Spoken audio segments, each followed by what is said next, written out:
కొరింథీయులకు రాసినటువంటి 2 పత్రిక తీసుకుందాం.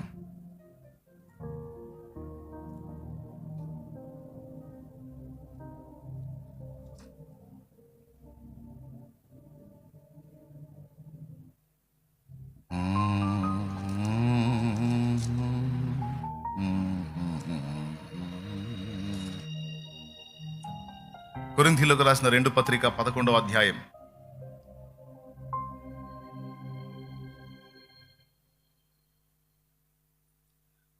2వ వచనం నుంచి చూద్దాం.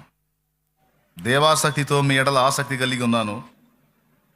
ఎందుకనగా పవిత్రురాలైన కన్యకనుగా ఒక్కడే పురుషునికి అనగా క్రీస్తుకు సమర్పింపవలనని మిమ్మును ప్రదానము చేసి తిని గాని, సర్పము తన కుయుక్తి చేత హవ్వను మోసపరచినట్లు మీ మనస్సులను చెరపబడి క్రీస్తు ఎడలనున్న సరళత నుండి పవిత్రత నుండి ఎట్లయినను తొలగిపోవునేమో అని భయపడుచున్నాను. దేవునికి స్తోత్రం. చిన్న మాట ప్రార్థన చేసుకుందాం. ప్రేమ కలిగిన మా మహాపరిశుద్ధ తండ్రి, ఘనుడవకు దేవా, నీకు స్తోత్రము. నీ దయతో ఈ శుభవేళ అనేక మందిని రక్షణకు తీసుకొచ్చావు. స్తోత్రమయ్యా. మా యందు దయ ఉంచి మాతో మాట్లాడు. నీ వాక్యమును పంపు తండ్రి. నీ బలహీన దాసుడు, అయోగ్య దాసుని నీ రక్తముతో కడిగి పరిశుద్ధపరిచి నీ కృపచేత జ్ఞాపకం చేసుకొని వాడుకో. ఉపదేశాన్ని అడ్డగింప చూసే దయ్యపు దురాత్మ అంధకార శక్తుల ప్రభావం యేసు నామములో బంధిస్తున్నాం. పూర్తిగా మీరే అధ్యక్ష స్థానమందుండి నాతో మాతో మాట్లాడుమని యేసు ప్రశస్త నామమున ప్రార్థించి స్తుతించి స్వతంత్రించుకుంటున్నాము తండ్రి. Amen, amen. ఎంత చెట్టుకి అంత గాలి అని మనకున్న పరిచర్యతో పాటు దానికి సంబంధించినటువంటి ఖర్చులు కూడా చాలా ఉంటాయి, బాధ్యతలు ఉంటాయి. ఆదివారం రోజు బాగా టైట్ అయిపోతా ఉన్న పరిస్థితి ఉంది మందిరం. ఇప్పుడు మందిరం ఎటో ఒకటి పెంచాలి. దానికి మళ్ళీ ల్యాండ్ తీసుకోవాలి, మళ్ళీ షెడ్లు వేయాలి, దానికి ఉండే ఖర్చు దానికి. అలాగే ప్రతిదినం జరిగేటువంటి కార్యక్రమాలు కానీ, వారం వారం జరిగే కార్యక్రమాలు కానీ, వారంలో 3 సార్లు జరిగే కార్యక్రమాలు కానీ, ఈ చర్చి వ్యవహారాలన్నింటినీ నడిపించడానికి కావాల్సిన ఆర్థిక స్థితిగతులు కానీ, బోల్డ్ అంతా ఖర్చులు.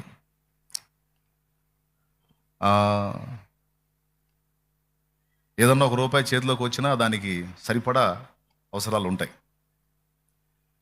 ఇంకా మించే ఉంటాయి మనం చేయగలిగితే. కానీ అక్కడికక్కడికి ఏదో పెద్దవాళ్ళు సామెత చెప్పినట్టు మంచం ఉన్నంత వరకే కాళ్ళు ముడుచుకోవాలరా, మరి బయటికి పెడితే ఎట్లా అన్నట్టు ఏదో ఉన్నంత వరకు అట్లట్లా ఆ ఉన్న దానిలోనే చిన్నగా అట్లానే నడిపించుకుంటా చేస్తూ ఉన్నాను. మీకు ఎందుకు చెబుతున్నానంటే ప్రార్థన చేస్తారని చెబుతున్నాను నేను. ఇంకొకటి ఏంటంటే, నేను ఎవరికి చెప్పుకుంటాను? ఒకటి దేవుడికి, తర్వాత సంఘానికి. కాబట్టి ఒక చేతిలో రూపాయి ఉన్నా ఈ చేతిలో ₹2 ఖర్చు ఎదురు చూస్తూనే ఉంటుంది. ఇప్పుడు అటు చూసి ప్రార్థన చేసాం మనం, దానికి అందించాలంటే పెద్ద మొత్తంలో కావాలి. ఎక్కడ తెద్దాం? ప్రార్థన చేయటమే. చూసి విశ్వాసంతో ప్రార్థన చేసాం, దేవుడే సాయం చేయాలి, దేవుడే దాన్ని ఇప్పించాలి. తర్వాత ఇప్పుడు వచ్చినటువంటి కొత్త సమస్య, దాన్ని కూడా దేవుడే డీల్ చేయాలి. తర్వాత మొన్న విజయవాడ చూసిన తర్వాత నాకు అర్థమైంది, అన్ని రేకుల షెడ్లే కాదు, కనీసం 2 స్టేర్ల బిల్డింగ్ ఎక్కడన్నా ఒక చోట వేయాలనేది ఆలోచన వచ్చింది. ఏదన్నా ఇట్లా అలా సడన్గా ప్రమాదం సంభవించినప్పుడు, ఏదైనా చెరువులు దిగినా, లేకపోతే బుడమేరు పొంగినట్టు ఏదైనా వాగులొంకలు పొంగినా, ఏదైనా 4 రోజులు గట్టిగా ఒక తుఫాను కొట్టినా, నీళ్ళు వచ్చి పడ్డాయనుకో, పిల్ల జల్ల మొత్తం సన్నిధి నిండా జనం ఉంటారు. ఇప్పుడు మొత్తాన్ని పైకి ఎక్కించవచ్చు ఆ నీళ్లు పోయిందాకా. దేవునికి స్తోత్రం. కాబట్టి ఇక అది ఆలోచన వచ్చింది, చేస్తా, దేవుడు కృప చూపుతాడు. ప్రార్థన చేయండి. అది ఆర్థికంగా దేవుడే హెల్ప్ చేయాలి మనకి. మనం ఆయనకి వెళ్ళి చూస్తాం, మరి ఇంకెవరిని అడుగుదాం? మనం ఎవరి దగ్గరికి వెళ్ళి చేతులు చెబుదాం? మనం కుదరదు కదా. మనకి దేవుడిని అడగాల, దేవుడే మన మనుషుల హృదయాలను కదిలించాలా, కార్యం జరిగించాలి. ఆమేన్. చదువుకున్న వాక్య భాగంలో నుండి కొన్ని మాటలు మనం ధ్యానించుకుందాం రండి. ఫస్ట్ చెప్పిన విషయాన్ని దయచేసి ఖచ్చితంగా ప్రార్థనలో పెట్టండి. ఒకవేళ దేవుడు స్థితిమంతులుగా మిమ్మల్ని చేసి ఆర్థికంగా సమృద్ధితో నింపు ఉంటే, ఒకవేళ మీరు ఏదన్నా తోడ్పాటును అందించాలని ఇష్టపడ్డా, నేను కాదని అసలు అనను. దేవునికి స్తోత్రం. మనం చేస్తున్న పరిచర్య యథార్థంగా చేస్తున్నాం. డబ్బు కేంద్రంగా చేయట్లేదు, దేవుడే కేంద్రంగా చేస్తున్నాం. ఎన్ని అవసరాలు తీర్చిన దేవుడు ఇప్పుడు మన ముందున్న ఈ పెద్ద అవసరాలు కూడా తీర్చగలడు. కొంతమందికి లక్షల్లోనే ఇవ్వాలి డబ్బు, నేను కొంతమందికి ఇవ్వాలి, అది కూడా ప్రేయర్లో పెట్టండి. మరి తెచ్చి ఏదో ఒకటి ముందు పని నడుపుతా ఉన్నాం, అందుకని మర్చిపోరు కదా. చేస్తారా ప్రార్థన? ఖచ్చితంగా చేయండి, మనకు దేవుడు కృప చూపాలి. 2 కొరింథీ పత్రిక 11వ అధ్యాయము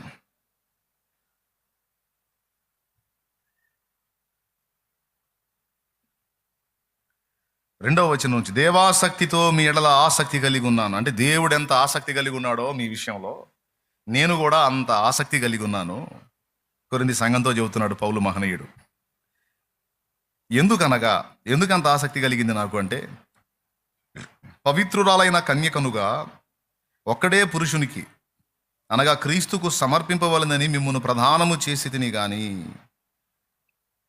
సర్పము తన కుయుక్తి చేత హవ్వను మోసపరచినట్లు మీ మనస్సులను చెరుపబడి క్రీస్తు ఎడలనున్న సరళత నుండి పవిత్రత నుండి ఎట్లయినను తొలగిపోవునేమో అని భయపడుచున్నాను అన్నాడు.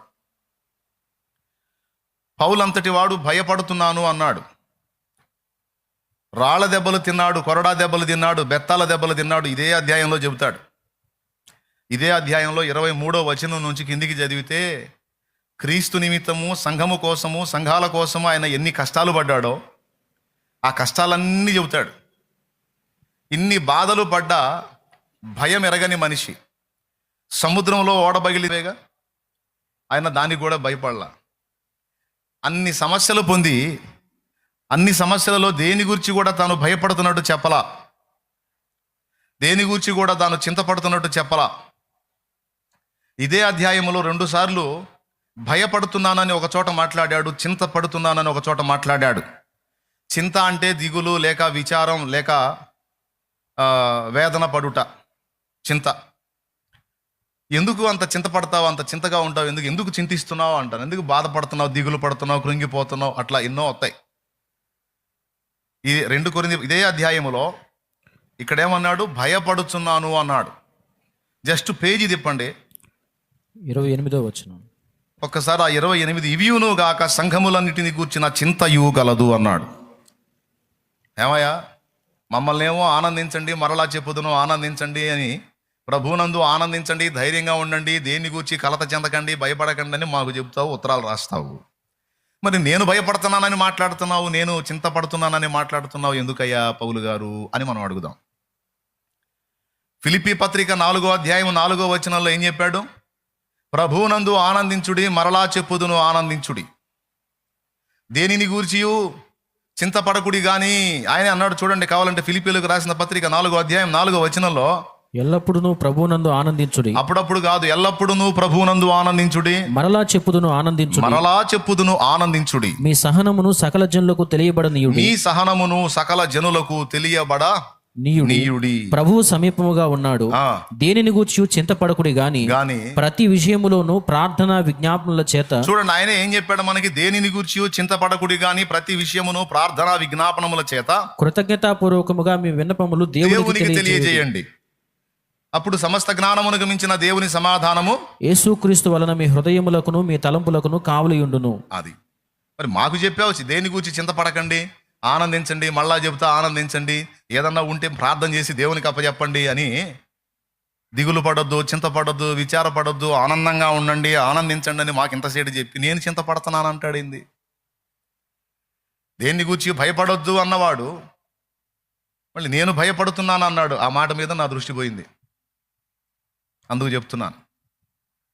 అంటే పౌలు చింత, పౌలు భయము తన వ్యక్తిగత విషయములను గూర్చి కాదు. మళ్ళీ చెప్తున్నాను, పౌలు చింత లేదా పౌలు భయము అనేది తన పర్సనల్ విషయాలను గూర్చి కాదు. తన పర్సనల్కి వచ్చేటప్పటికి ఉందా లేదా, తిన్నానా తినలేదా, కట్టానా కట్టలేదా అనేది ఏమీ పట్టించుకోవాలా. ఈ రోజుకుంది, మరి రేపటి సంగతి ఎట్లా అన్న ఆలోచన కూడా తను చేయలే. ఆ విషయాల్లో తనకు చింత లేదు, దిగులు లేదు, విచారం లేదు. ఉంటే ఉంది, లేకపోతే లేదు, కాకపోతే ఏంది, దొరకపోతే ఏసై పెట్టకపోతే పస్తుందాం అనుకున్నాడు. దాని గురించి ఆలోచించలా. ఏ స్థితికి సిద్ధపడ్డాడంటే ఆఖరికి ఒంటి మీద ఉన్న వస్త్రాలు చినిగిపోయి కట్టుకోవటానికి కూడా పనికి రాకుండా పోయి కనీసం దిగంబరత్వం వచ్చినా సరే దాని గురించి ఆలోచించాలి ఆయన. మనమైతే ఒక చినిగిపోయిన దాన్ని కుట్టుకొని తొడుక్కోవాలంటే దాని గురించి ఎంత దిగులు పడతామో, మోకాళ్ళు వేసి ఎంత ఏడుస్తామో, ఏంది ప్రభా ఈ గుడ్డలు ఏంది నాయన, ఈ వస్త్రాలు ఏంది నాయన అని. ఆయన కట్టుకోవడానికి బట్టలే లేవు అయినా సరే చింతపడలా. కావాలంటే పేజీ తీపి చూడండి. చలితోనూ దిగంబరత్వముతోనూ నేనున్నానన్నాడు. జస్ట్ పేజీ తిప్పారా చూడండి, 27వ వచనం. కష్టములతోనూ తరచుగా జాగరణములతోనూ ఆకలి దప్పులతోనూ తరచుగా ఉపవాసములతోనూ చలితోనూ దిగంబరత్వముతోనూ ఉంటిని.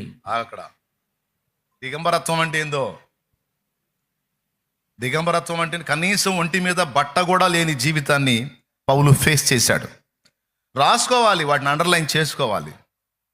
ఆకలి దప్పులు, కొన్నిసార్లు ఆకలికి అన్నం దొరకల, కొన్నిసార్లు అన్నం ఉన్న ఈయన ఉపవాసం ఉన్నాడు.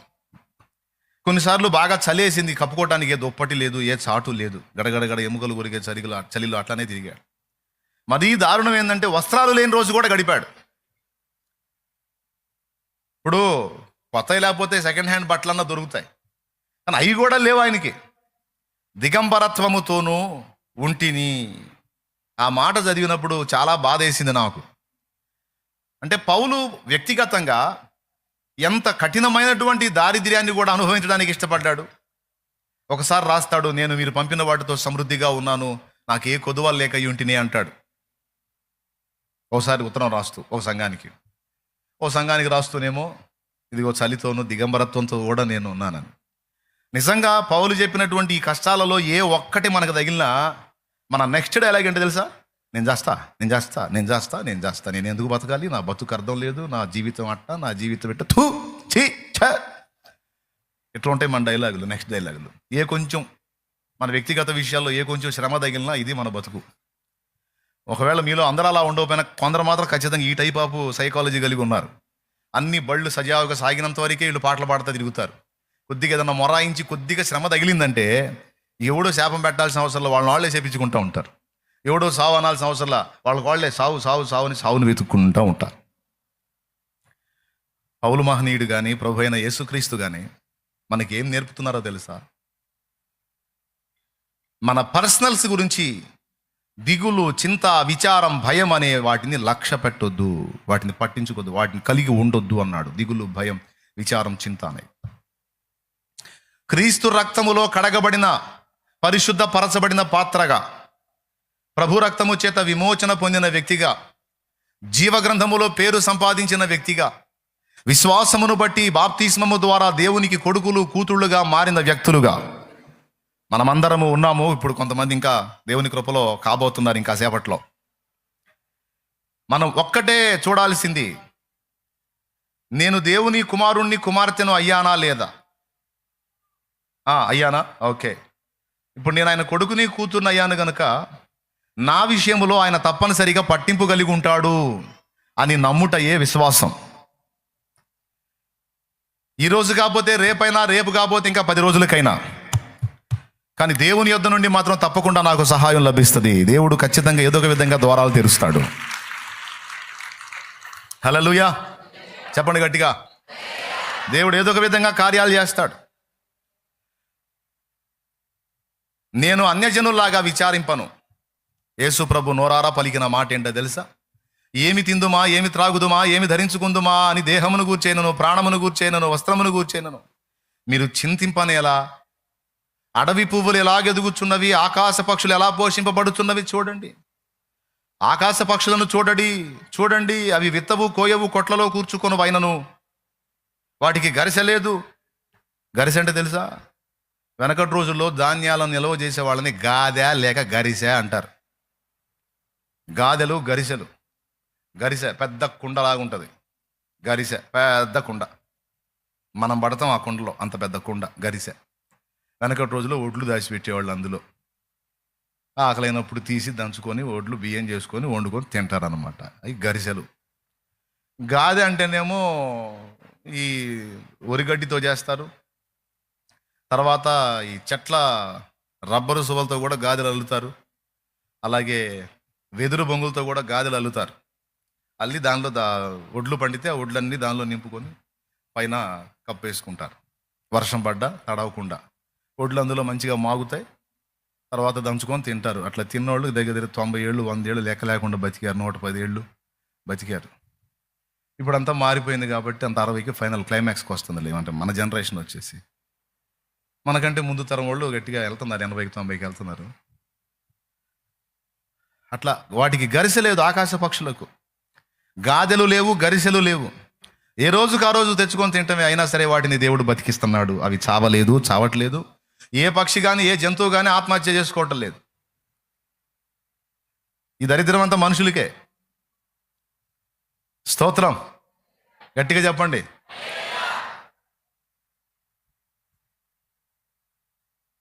అయ్యో, నా ఆహారం సంగతి ఏంది, వస్త్రం సంగతి ఏంది, నా రేపటి భవిష్యత్ ఏంది అని ఎవరైనా దిగులు పడుతున్నారు, విచారపడుతున్నారు అంటే వాళ్ళు అన్యులు అన్నాడు. అన్యులు అంటే దేవుని ఎరగని వారు, దేవుడు పరిచయం లేని వాళ్ళు, దేవుని చేత ఎరిగింపబడిన వారు కారు.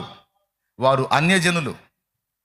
అన్యజనులు వీటి గురించి విచారపడతారు. కానీ నువ్వు నా బిడ్డవి, విశ్వాసమును బట్టి నా రక్తము చేత విమోచింపబడి దేవుని కుమారుడివి, కుమార్తె అయ్యావు గనుక వాళ్ళలాగా నువ్వు నీ పర్సనల్ గురించి నువ్వు అంత ఫీల్ అవ్వాల్సిన అవసరం లేదు అని చెప్తున్నాడు. ఎంతమందికి అర్థమైందో ఏమో మరి. అది నీ పర్సనల్, నీ ఫ్యామిలీ కావచ్చు, నువ్వు కావచ్చు. నువ్వు దాని గురించి విచారపడ్డ ప్రతిసారి గుర్తుపెట్టుకో, నేను ఎందుకు దిగులు పడుతున్నాను. దిగులు పడితే నా తండ్రి ఏమన్నాడు, నువ్వు అన్యుడివి, అన్యురాలివే అన్నాడు. అమ్మో, నేను అంత మాట అనిపించుకోను, నేను ఆయన కొడుకుని, కూతుర్ని, నాకు ఆ చింత లేదు తండ్రి అంటా ఉండాలి. నాకు ఆ దిగులేం లేదు నాయన, నువ్వు ఉన్నావుగా. నాకు ఈరోజు ఇంట్లో అన్నానికి లేదంటే నీకు తెలియదా ఏంది? నీకు తెలియదా?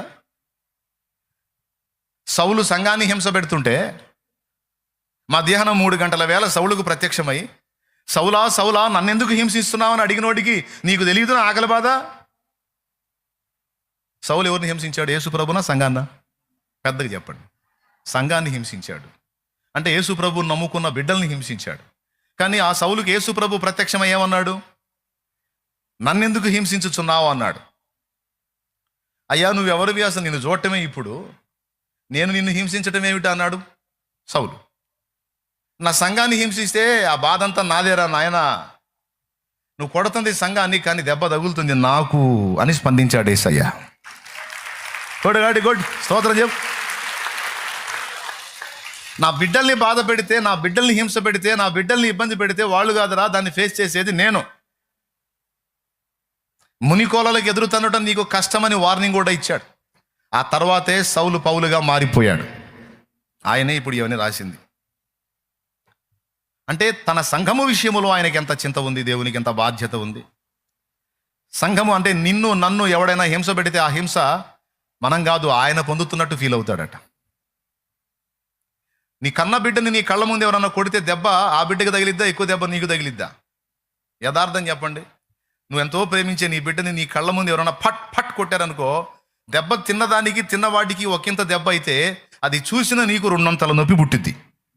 ఇంకా చెప్పాలంటే నీ బిడ్డ వాని మీద తిరుగుబాటు చేయకపోవచ్చు, నువ్వు మాత్రం వాడిని తన్నకుండా ఉండలేవు. దేవునికి స్తోత్రం. కనీసం పట్టుకొని ఎగబడి వాడిని పీకి లాగి గందరగోళం చేస్తావు. వాళ్ళకి ఆశ్చర్యం, నేను కొట్టింది ఇది ఈ బిడ్డనే కదా, ఆమెకి ఎందుకు అంత కోపం వచ్చింది? ఆయనకి ఆడ మనిషి కూడా ఒప్పుకోదు. తన బిడ్డను పుట్టుకుంటే ఇంకా జంట కంటే లేడీకి ఇంకా ఎక్కువ కోపం. దేవునికి స్తోత్రం. జంతువులు కూడా మీరు చూడవచ్చు, శివంగి అంటారు. ఆడసింహాన్ని శివంగి అంటారు. దాని పిల్లని ఎవరన్నా ఏమన్నా చేస్తే ఏదో చీల్చి ఆడబెట్టింది. ఎలుగుబంటిని కూడా చూడవచ్చు మీరు. ఆడ ఎలుగుబంటి పిల్ల గుర్రు అంటే చాలు, అంతే, అవతల అయిపోయినట్టే. ఇక వాడి మీద ఆస్తి తీసేసుకోవటమే, చంపి చీల్చి పడేస్తాయి. మళ్ళీ మగై పెద్దగా పట్టించుకో. అలాగే బిడ్డల్ని ప్రొటెక్ట్ చేసుకునే విషయంలో తల్లికి ఎక్కువ పరాక్రమం ఉంటుంది అన్నమాట, ఫోర్స్ ఉంటుంది, తట్టుకోలేదు తన బిడ్డ బాధపడితే. అవసరమైతే ఇంకా నేను ఏదైనా మొన్న ఒక ఆమె కొడుక్కి కిడ్నీ ఇచ్చింది.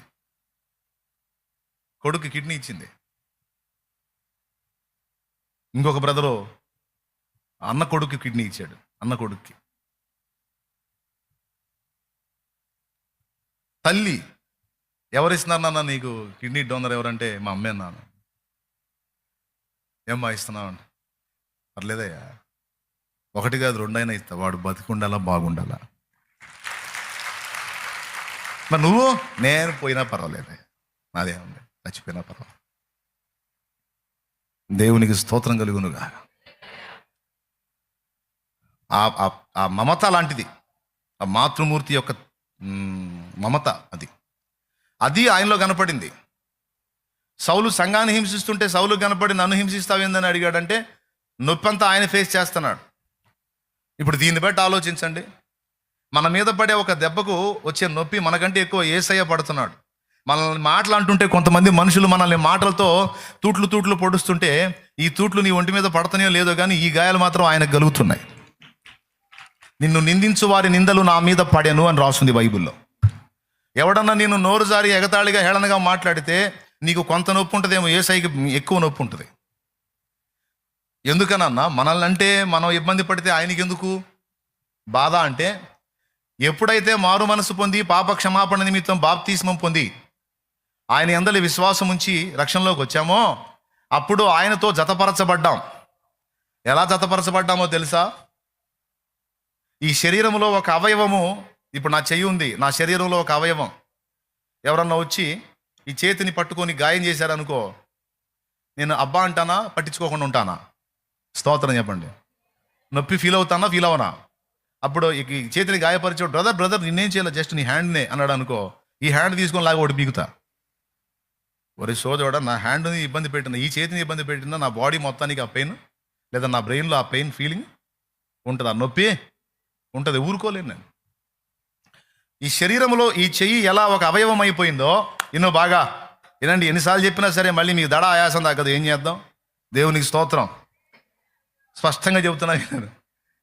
ఈ శరీరంలో ఈ అవయవములు ఎలాగా లింక్ అయి ఉన్నాయో, విశ్వాసము ద్వారా రక్షణలోనికి వచ్చిన వాళ్ళందరినీ యేసు తనతో పాటు ఐక్యపరుచుకుంటున్నాడు.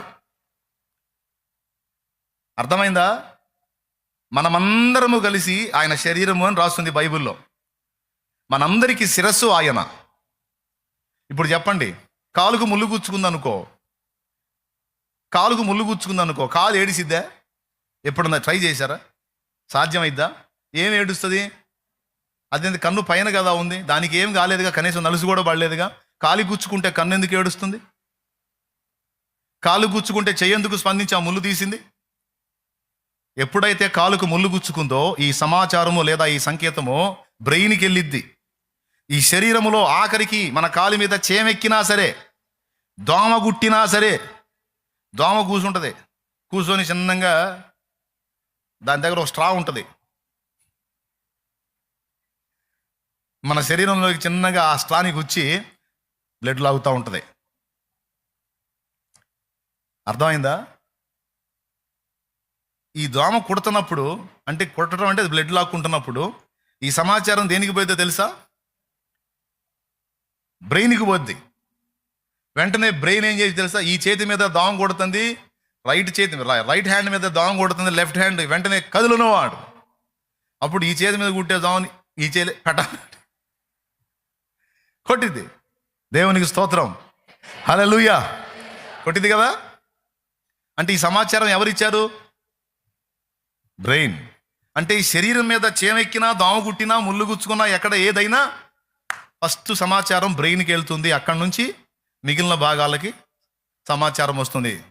ఫస్ట్ కాల్లో ముళ్ళు గుచ్చుకుంది, వెంటనే ఈ రక్త ప్రసరణ ద్వారా బ్రెయిన్కి పోయింది సమాచారం, కాలుకు ముళ్ళు గుచ్చుకున్న సమాచారం. వెంటనే బ్రెయిన్ అలర్ట్ అయిపోయి, ఏయ్ చెయ్యి, నువ్వు కదూ, కాలుకు ముళ్ళు గుచ్చుకుంది, వెళ్ళి తీ అంటే వెంటనే చెయ్యి ముళ్ళు తీసేస్తుంది. అంటే ఈ శరీరం మిగిలిన భాగాలన్నింటిలో ఎక్కడ ఏమి జరిగినా మెదడుకు సమాచారం, అంటే తలకు సమాచారం వెళుతుంది. నొప్పి ఫీల్ అయ్యేది కూడా తలే, ఏడ్చేది కూడా తలే, వినేది తలే, ఆజ్ఞాపించేది తలే. ఇప్పుడు చెప్పండి, ప్రోగ్రామ్ అంతా ఎక్కడుంది? పెద్దగా చెప్పండి, తలలో ఉందండి ప్రోగ్రామ్ అంతా. ఇప్పుడు తల ఎవరండి మనకి? ఇప్పుడు మనల్ని ముట్టినప్పుడు సమాచారం ఎక్కడికి పోయిద్దండి? మరి మనకు వస్త్రాలు లేనప్పుడు సమాచారం ఎక్కడికి పోయిద్దండి? మనకి బొవ్వ లేనప్పుడు సమాచారం ఎక్కడికి పోయిద్ది? మనల్ని ఎవడన్నా తిడితే కాలు కినపడిద్దా, చేతి కినపడిద్దా, చెవి కినపడిద్దా? మరి మన చెవి ఆడుంది, ఏడుందా? ఆడుంది. మన శిరస్సు యేసయ్య అయినప్పుడు ఆయన శరీరం అంతా మనమైనప్పుడు మనలో ఎవరికి ఏది కొదవైనా, ఏది జరిగినా, ఏ మాట అయినా, ఏ గాయమైనా, ఏ ఇదైనా మొదట సమాచారం ఆయనకి వెళుతుంది. అది విషయం. చెప్పు స్తోత్రం, గట్టిగా చెప్పు. ఎవరికి వెళ్తుంది సమాచారం? యేసయ్యకి వెళ్ళిద్ది. ఆయన రియాక్ట్ అవుతాడు, తప్పకుండా స్పందిస్తాడు. ఆయన స్పందించకుండా మౌనంగా ఉన్నాడంటే దానికి ఏదో కారణం ఉంటుంది. ఖచ్చితంగా స్పందిస్తాడు. స్పందించకుండా ఉన్నాడు అంటే అది మనకు అవసరమై ఉండొచ్చు.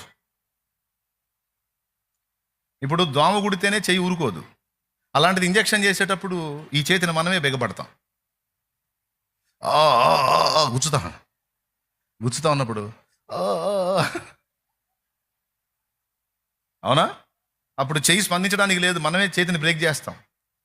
అదే దోమ కుడితే సూది ఎక్కువ, దోమకుండే ఆ ముళ్ళు ఎక్కువ. మరి ఇంతలా సూది కుట్టినప్పుడు మనం స్పందించలేదు, దోమ కుడితే స్పందించాం. దోమ కుడితే రోగం వచ్చింది, సూది కుచ్చితే రోగం తగ్గిద్ది. అందుకని దేవునికి స్తోత్రం. కొన్నిసార్లు మనకు కొన్ని సూదులు గుచ్చుకుంటూ ఉంటాయి, అప్పుడు మౌనంగా ఉంటాడు. మనం అడుగుతూ ఉంటాం, ఏంది నాయనా ఈ బాధలు, ఈ గాయాలు, ఈ ఇబ్బందులు గుచ్చుతున్నాయి నాయనా అంటే ఆయన మౌనంగా ఉంటాడు. గట్టిగా మనం చెప్పు నాకు సమాధానం అన్నావు అనుకో, అవసరంలే మౌనంగా ఉండు అంటాడు. ఆ ముళ్ళు నీకు ఉండకపోతే నువ్వు మామూలు మీడియం వేలం కాదు, నడమంతరం కాదు, నిన్ను ఆపలేము. ఇన్ని ఉంటేనే నువ్వు అట్టున్నావు, అవి లేకపోతే అసలు నిన్ను పట్టలేము, ఆగు నువ్వు అట్లా ఉండు అంటాడు. ఏమైనా అర్థమైందా మీకు? అందుకే పాట పాడుకొని మౌనంగా ఉన్నాం. అవసరాన్ని బట్టి అగ్ని వంటి శ్రమలు. ఒకవేళ నువ్వు అలా స్పందిస్తే, ఆ విధంగా యాతన పడతా వేదన పడుతుంటే, నువ్వు నా శరీరములో భాగము కాదు, నువ్వు అన్యురాలివంటే నా దేహమునకు వెలపట ఉన్న వ్యక్తివి అని చెప్పేశాడు. ఎంత మాట అన్నాడో చూడు. నేనన్నానా? మత్తయి సువార్త 6వ అధ్యాయంలో యేసయ్య అన్నాడు, అన్యజనులు వీటన్నిటి విషయమై విచారింతురు, మీరైతే ఆయన నీతిని, రాజ్యమును, మొదలు బెదగుడి బెదపాన్నియు మీకు అనుగ్రహించబడును. మత్తయి సువార్త 6వ అధ్యాయం 31వ వచనం చదువు. కాబట్టి ఏమి తిందుమో, ఏమి త్రాగుదుమో, ఏమి ధరించుకుందుమో అని చింతింపకుడి, అన్యజనులు వీటన్నిటి విషయమై విచారింతురు. అన్యజనులు అంటే ఎవరు? బయటి వారు, నా శరీరమునకు చెందని వారు, నాకు వేరుగా ఉన్నవారు అన్యజనులు. నువ్వు విచారపడ్డావంటే ఆ లిస్టులోకి వెళ్తావు. విచారం, దిగులు, వేదన, భయం తీసేసి నాకేమీ కొదువా నాదుడుండ, ఇక నాకేమీ కొదువా నాదుడుండ, శ్రీకరుండగు దేవుడే నా శ్రేష్ఠ పాలకుడు, నా ఏక రక్షకుడు. శ్రీకరుండగు దేవుడే నా శ్రేష్ఠ పాలకుడు, నా ఏక రక్షకుడు, గనుక నాకేమీ కొదువా నాదుడుండ, ఇక నాకేమీ కొదువా. దేవునికి స్తోత్రం. ఇట్లా అంటేనే నువ్వు ఆయన శరీరంలో భాగం. మళ్ళీ నువ్వు దిగులు పడ్డా, కృంగిపోయినా, విచారపడ్డా, గందరగోళం అయిపోయినా ఊరుకోడు. ఎందుకు యాతన పడుతున్నావు, ఎందుకు వేదన పడుతున్నావు, ఎందుకు కలవరపడుతున్నావు, ఎందుకు కృంగిపోతున్నావు అంటాడు. నీకేం తెలుసా నా బాధలు ప్రభువా, నీకేం తెలుసు అంటే కుదరదు. తెలిసేదంతా ఆయనకే తెలుసు, నీకే తెలిసావద్దు. అది విషయం. స్తోత్రం. కాలుకు ముళ్ళు గుచ్చుకుంది, కాలు ఏడవడానికి ఒప్పుకోడు. ఏడవలసింది కన్ను ఏడిసిద్ది, చెయ్యి సాయం చేసిద్ది, జరగాల్సిన పని జరిగిద్ది. కాలు ఫీల్ అవ్వకూడదు. నీకేం తెలుసు బ్రెయిన్ నా బాధ అంటే అట్టు బ్రెయిన్కే తెలిసేది. చెప్పండి, ఇప్పుడు తమ స్వీయమైన సంగతులను గురించి విచారించే వాళ్ళు యేసు శరీరంలో భాగమా అన్యులా? పెద్దగా చెప్పాలి, అవునా? బయటోళ్ళు. మన భాషలో చెప్పాలంటే బయటోళ్ళు. అదే దేవుని యందలి విశ్వాసం ఉంచిన వాళ్ళైతే స్ట్రైట్గా చెప్తున్నా, నువ్వు దిగులు పడకూడదు, వేదన పడకూడదు, విచారపడకూడదు, కృంగిపోకూడదు. మరి ఏం చేయాలా? ఆనందపడవాయా అన్నాడు. ప్రభువునందు ఆనందించండి. మరలా చెప్పుతున్నావు, ఆనందించండి. నీకు కష్టం వచ్చింది తెలుసు ఆయనకి, నీకు అప్పులైనాయి తెలుసు ఆయనకి, రేపటికి లేదు తెలుసు ఆయనకి, తలా ఒక మాట అంటున్నారు తెలుసు ఆయనకి, నెత్తి మీద నీడలేదు తెలుసు ఆయనకి, శరీరంలో రోగం ఉంది నీకు తెలుసు ఆయనకి. కొంతమంది మరీ దారుణ విశ్వాసులు, మళ్ళా అన్యులు కూడా కాదు, విశ్వాసులు. నాకెవ్వరు లేరు ప్రభా, ఉంటాను ప్రభా, నాకెవ్వరు లేరు ప్రభా, ఎవ్వరు లేరు ప్రభా, ఎవ్వరు లేరు ప్రభా అంటాడు. నిద్రమోహం దానా నేను ఉన్నాగా అంటాడు ఆయన. దేవునికి స్తోత్రం. నువ్వు ఉన్నావులే నాయన, ఉన్నా ఏడో ఉంటావు, నువ్వు ఆకాశం మహాకాశాలు ఎక్కడ అవతలు ఉంటావు. ఎవరు చెప్పారు? నేను నీలోనే ఉన్నాను, నీతోనే ఉన్నాను, ఏమి నీకేం అర్థం కావట్లేదు అంటారు. నాకెవరు లేరు, ఎవరు లేరు, నేనున్నాను నీకు తోడు.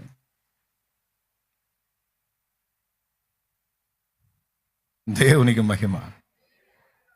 తల్లి అయిన మరచునేమో నేను నిన్ను మరువను, చూడుము నా అరచేతులలో నిన్ను చెక్కియున్నాను. తల్లి అయిన మరచునేమో నేను నిన్ను మరువను, చూడుము నా అరచేతులలో నిన్ను చెక్కియున్నాను.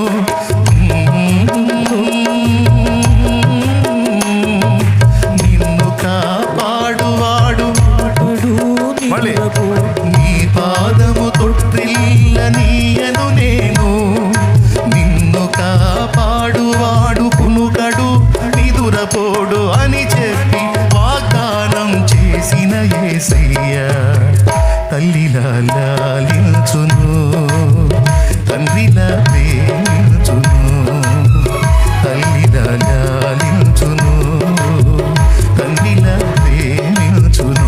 ముదిమి వచ్చు వరకు ఎత్తుకొని ముద్దాడును, చంక పెట్టుకొని కాపాడును.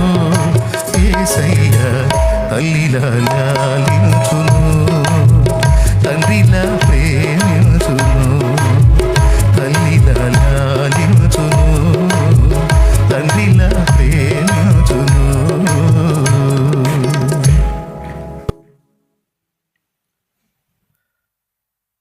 ఎంతమందికి విశ్వాసం ఉంది? ఇప్పుడేం బాగానే చేతులు ఎత్తుతారు. ఇప్పుడు ఇందాక సమస్యలు చెప్పాను, వాటి గురించే కలత చెందుతూ ఉంటానండి. అయిపోయింది, దులిపేసాం. చెప్పాను మీకు ప్రార్థన చేయండి అన్నాం, నేను కూడా చేస్తాను, వదిలేస్తాను అంతే. నీళ్లు రాని ఎల్లో రాని మొత్తం కొట్టుకొని పోయింది, తర్వాత సంగతి అదంతా ఆయన చూసుకుంటాడు. హల్లెలూయా. అది ఏదైనా 2 స్టేర్లు కావాలంటే ఆయన వేపిస్తాడు. నీళ్ళు వచ్చే అవకాశం ఉంటే ఆయన వేపిస్తాడు, ఏముంది? రాకపోయినా వేపిస్తాడు, ఏంది? స్తోత్రం. నాకు ఉందిగా విశ్వాసం. విశ్వాసం లేకపోతే కలవరం. ఇప్పుడే కాదు, స్టార్టింగ్ నుంచి నా భరోసా అదే. ఏ మనుషుని వైపు చూడను, ఆయన వైపే.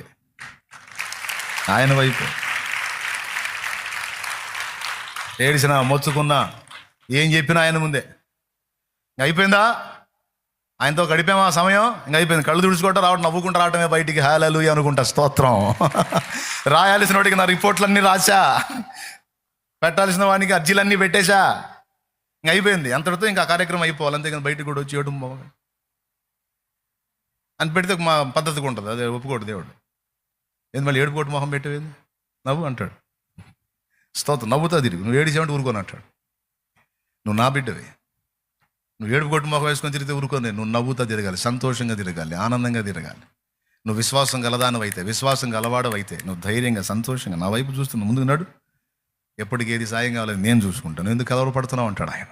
దేవునికి స్తోత్రం కలిగి ఉన్నాడు. మరి యేసయ్యతో జీవితం మరి 22 సంవత్సరాలుగా నడుస్తున్నాడా? ఒకరోజు 2 రోజులు కాదు, 22 సంవత్సరాల నడక. ఈ 22 సంవత్సరాల్లో దేవుని కృపను బట్టి ఎన్నిసార్లు ఆదరించబడ్డానో, ఎన్నిసార్లు వెన్నుతట్టబడ్డానో, ధైర్యపరచబడ్డానో, ఓదార్చబడ్డానో, సాయం పొందానో. ఏం చెప్పేది మీకు నేను? ఎన్నని చెప్పేది? మహారాజు గుండె చెదిరిందంటే చాలు వెంటనే అందుబాటులోకి వస్తాడు. ఏదన్నా కలవరం వచ్చి వేదన పడతా పోతుంటే ఎక్కడో దూరంలో వచ్చే మైకులోంచి మాట్లాడతాడు. ఒక్కోసారి రోడ్డు మీద ఒకసారి ఒక విషయమై వేదన పడతా వెళ్తా ఉన్నాను. ఎక్కడో దూరంగా చర్చి మీద బాకాలోంచి వచ్చేటువంటి ఒక మాటతో మాట్లాడాడు. కరెక్ట్గా నా పాయింట్కి తగ్గ మాట మాట్లాడి ఆ బాక మళ్ళీ వినపడలా. నాకు కావాల్సిన మాట మాత్రం గాలవాళ్ళకి వచ్చింది కరెక్ట్గా నాకు. తర్వాత మళ్ళీ ఎంత ఇందామని వినపడలా. ఇంకెందుకు అయిపోయింది, నీకు కావాల్సిన మాట చెప్పే కదా అని. దేవునికి స్తోత్రం. ఏమన్నా అర్థమవుతుందండి? తొందరగా చెబుతున్నాను, అర్థమవుతుందని నేను చెప్పేది. కాబట్టి మనం బాప్తిస్మం పొందినప్పుడు ఎవరితో లింక్ చేయబడ్డాం? ఇప్పుడు మనల్ని ఎవరిని టచ్ చేస్తే ఆయనకి వెళ్ళింది సమాచారం. మీరేమో పాటలు పాడతారు మళ్ళీ గట్టిగా, అది నిజమని నమ్మరు. నా జీవం నీ కృపలో దాచితివే, నా జీవిత కాలమంతా. ఎక్కడుంది మన జీవం పోయి? మన జీవం యేసుక్రీస్తునందు దేవునిలో భద్రపరచబడి ఉంది. పాట ఎత్తుకుంటే అసలు ఎగిరెగిరి పాడతారు, మళ్ళీ నిజమని నమ్మరు. నిజమని నమ్మాలి. కానాను యాత్రలో యోర్దాను అలలచే కలత చెంది తినే, కానాను యాత్రలో యోర్దాను అలలచే కలత చెంది తినే, కాపరి వైన నీవు దహించు అగ్నిగా నా ముందు నడచితివే, కాపరి వైన నీవు దహించు అగ్నిగా నా ముందు నడచితివే, నా జీవం నీ కృపలో దాచితివే, నా జీవిత కాలమంతా ప్రభువా నీవే నా ఆశ్రయం, నా ఆశ్రయం, నా జీవం నీ కృపలో దాచితివే. Praise the lord. హాస్టల్లో కూడా దిగులు పడాల్సిన అవసరం లేదు. సంఘాల్లో విశ్వాసం రకరకాలుగా ఉంటారు, అందులో పైచ్యములు కూడా ఉంటారు, మనల్ని శోధిస్తూ ఉంటారు కొంతమంది. అయినా దిగులు పడాల్సిన అవసరం లేదు. ప్రార్థన చేయడం, దేవునికి అప్పచెప్పడం, కేసు అక్కడ రాయటం, మన మూలంగా తిరగటం సంతోషంగా. దిగులు పడి ఆలోచించి బీపీలు, షుగర్లు, గ్యాస్ ట్రబుల్లు, మాయదార రోగాలను తెచ్చుకోవాల్సిన అవసరం లేదు. అందొచ్చిన పాత్రలను లాక్కొని వెళ్తాం దేవుని దగ్గరికి, అందిరాని పాత్రను వదిలేస్తాం అంతే. చెబుతాం 1-4 సార్లు, వినకపోతే వాళ్ళ కర్మ వాళ్ళే మోస్తారు, చేయగలిగింది లేదు. స్తోత్రం. కాబట్టి పాస్టర్లు కూడా దిగులు పడాల్సిన అవసరం లేదు. ఈ ఊరు కాబట్టి ఇంకొక ఊరు పోళ్ళన్న ఆత్మలో ప్రపంచం మీద మాటింటే చేస్తా, లేకపోతే కాళ్ళు దులిపోతా. ఈ ఊరు దులిపోయానంటే ఇంక పోతారు మొత్తం, మీ ఇష్టం అని చెప్పటం. కాళ్ళు దులిపి ఇంకొక ఊరు పోతా లేదా ఇది నాకు అంటమే. అంతేకాని దిగులు పడి తిండి మానుకొని పేషెంట్లు అవ్వద్దు. స్తోత్రం. ఎలాంటి ఎంత మంచి సంఘంలో కూడా కొంతమంది ఉంటారు సోదరుళ్ళు, ఇబ్బంది పెట్టేవాళ్ళు ఉంటారు. వాళ్ళని చూడకూడదు. మనల్ని ప్రేమించి మనల్ని వెంబడించి చక్కగా మన మాటలన్నింటినీ అద్భుతంగా ఫాలో అవుతున్న బిడ్డల వైపు చూడాలి. ఈ సోదరుల వైపు చూడకూడదు. సోదరులను దేవునికి అప్పచెప్పాలి, ప్రార్థన చేసి దేవుడికి అప్పచెప్పి వాళ్ళని నువ్వే దారిలో తీసుకున్నానని అప్పచెప్పాలి, వదిలేయాలి. అంతేగాని దాని గురించి ఆలోచించి రోగాలు తెచ్చుకోకూడదు. వింటున్నావు సమయంలో అది. స్తోత్రం. అందరికీ చెప్తున్నానండి, మనమందరము క్రీస్తు శరీరములోని అవయవములము, భాగములము. కాబట్టి ఇప్పుడు విచారం మన గురించి ఎవరికి ఉంటుంది? నువ్వు పాస్టర్ అయినా, పరిచారకుడు అయినా, పరిచారకురాలు అయినా, పాస్టర్ము అయినా, విశ్వాసివైనా, అందరము క్రీస్తు యేసునందు భద్రపరచబడ్డాం.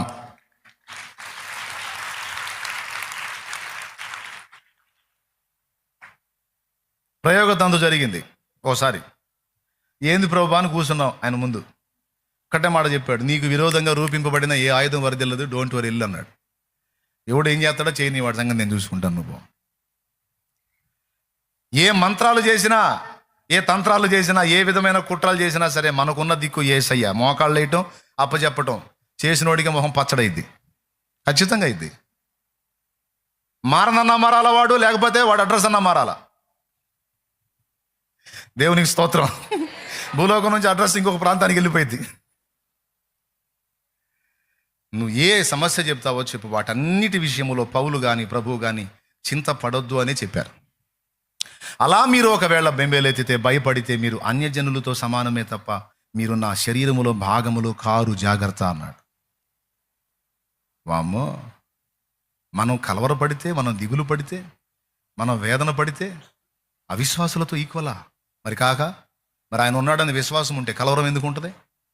స్తోత్రం. ఉంటుందా? ఉండదా? దేనిని గూర్చిన భయము నీకు వద్దు అన్నాడు. కాబట్టి ఈ మాట ఈరోజు మీరు తీసుకోండి.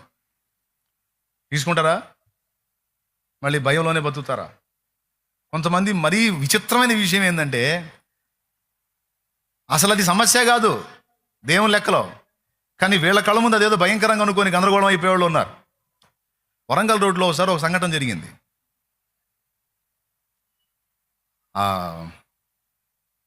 వరంగల్ రోడ్లో క్రైస్తవుల్లో ఎవరో ఒక చనిపోయింది, జంటో లేడీయో చనిపోయింది పల్లెటూరులో.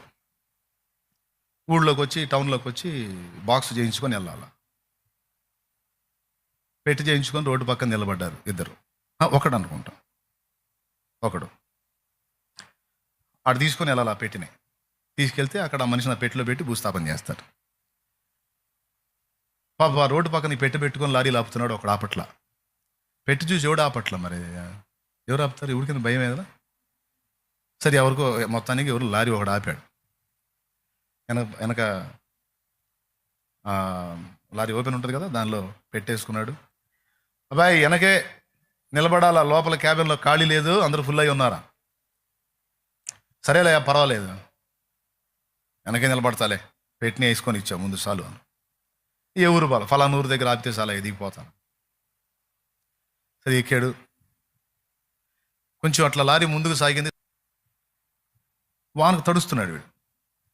ఆలోచన చేశాడు, వాన జల్లు పడుతుంది కదా, ఇప్పుడు ఎట్ట చేయాలని ఆలోచిస్తే ఎక్కడ ఎంత లారీ వెనక ఆ డోమ్కి ఎంత అనుకున్నా జల్లు కొడతాను. పెట్టి చూశాడు, పెట్టి ఐడియా వచ్చింది. ఓ పని చేస్తే పోయిద్దిరా గొడవ లేకుండా అని పెట్టి మూత తీసి పెట్టిలో పండుకొని మూత వేసుకున్నాడు. ఇక కళ్ళకుండా ఎచ్చగా పండుకున్నాడు. వాన పడుతుంది, ప్రశాంతంగా ఉన్నాడు. కొంచెం దూరం పెట్టాడు, వాన ఆగింది. ఇంకొక ఇద్దరు ఎక్కారు లారీలో. బాయ్ లోపల క్యాబిన్లో ఖాళీ లేదా బాయ్, వెనక కలిసిందంటే ఏం పర్లేదు ఆపో ఎక్కుదాం అని ఇద్దరు ఎక్కారు వెనక లారీలో. వాళ్ళు ఎక్కేటప్పుడే చూసారా పెట్టే డౌట్ వచ్చింది వాళ్ళకి, ఏందో సమస్య శవం పెట్టిలాగా ఉంది అని. ఎక్కేటప్పుడే అనుమానంగా చూశారు వాళ్ళు. ఇక వాళ్ళు ఎక్కి దానిలో నిలబడ్డ కాడ నుంచి చుట్టుపక్కల ఎటు చూడట్లే వాళ్ళు. ఆ పెట్టి దేవునికి స్తోత్రం, పెట్టుకెళ్ళలేదు. ఒకడు ఇంకోటితో అంటాడు, ఆడ మడిసా మగ మడిసా మరి. ఒకడంట అసలు పెట్టిలో ఉన్నారంట మడిసి. అరే లేకపోవటం ఏంది, అంతను బరువుగా ఉంటే ఇంతను ఎత్తెత్తేస్తున్నా పెట్టి కదలకపోతుంటే. నిజమే, ఖాళీ పెట్టి ఎగిరెగిరి పడిద్దిగా. మడిసిని పెట్టినట్టే ఉండారు మొత్తానికి లోపల. ఇంత బరువు అంటే మగ మనిషి అయి ఉంటాడు. ఆడవాళ్ళు మాత్రం బరువు ఉంటారు. ఆడవాళ్ళు ఈ వీళ్ళ వ్యవహారం అంతా దాని మీద నడుస్తుంది, పెట్టి వ్యవహారం మీద నడుస్తుంది. దానికి వెళ్ళే చూస్తున్నారు కలవరంగా. ఈ లోపు ఆ లోపల పడిన డౌట్ వచ్చింది, వాన వస్తుందా ఆగిందా అని. వీళ్ళు ఆ పెట్టికెళ్ళే చూస్తూ ఉన్నారు. వాడు చిన్నగా పెట్టి మూత కదిలించి తల కొంచెం అట్ట బయట పెట్టాడు. అటు తల లేవటం కనపడింది. ఇక ఆ లారీ డోమ్కేసి బాధలు బెయ్యమని బాధితే వాడు సడన్ బ్రేక్ వేసాడు. సడన్ బ్రేక్ వేసాడో లేదో ఇక ఆల్సిన అటుపడ్డాడు, అటు దూకాడు, ఇటుపడ్డాడు, ఇటు దూకాడు. వీళ్ళిద్దరు దూకి ఆ పొలాల కట్టబట్టి పరిగెత్తుతుంటే లారీలో ఉన్న వాళ్ళందరూ దూకారు.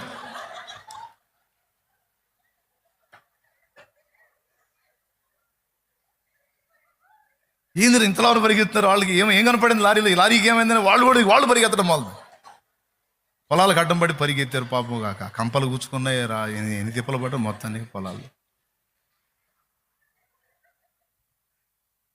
ఏందిరా ఇంత సడన్గా బ్రేక్ వేసాడు అని చెప్పి వీడు చిన్నగా పెట్టిలోంచి బయటకు వచ్చి వీడు ఒక్క నిలబడి చూస్తున్నాడు ప్రేతాత్మలాగా. అలానే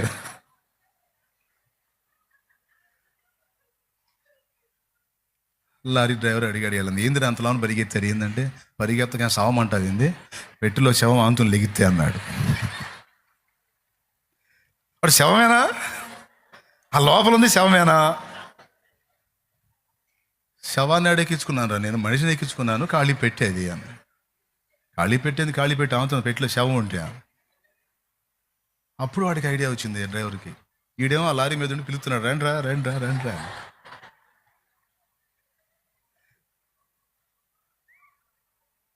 అప్పుడు చెప్పారే, వాన జల్లు పడింది కదా, వానకి తట్టుకోలేక అక్కడ పెట్టిలో పండుకున్నట్టున్నారా మీరు, బలేవాళ్ళలాగా ఉన్నారు, మీరు 10 రూపాయలు నన్ను జాబు కొట్టారా మీరు అని చెప్పి చిన్నగా లారీ దగ్గరికి పోతే ఈడు అంటున్నాడు పైన, ఏంది అట్ట పరిగెత్తారు ఏంది అంటున్నాడు. ఈడు తప్పగా పరిగెత్తారా?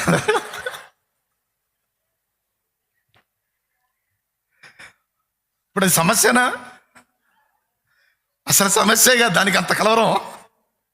ఇది మనిషి బతుకు.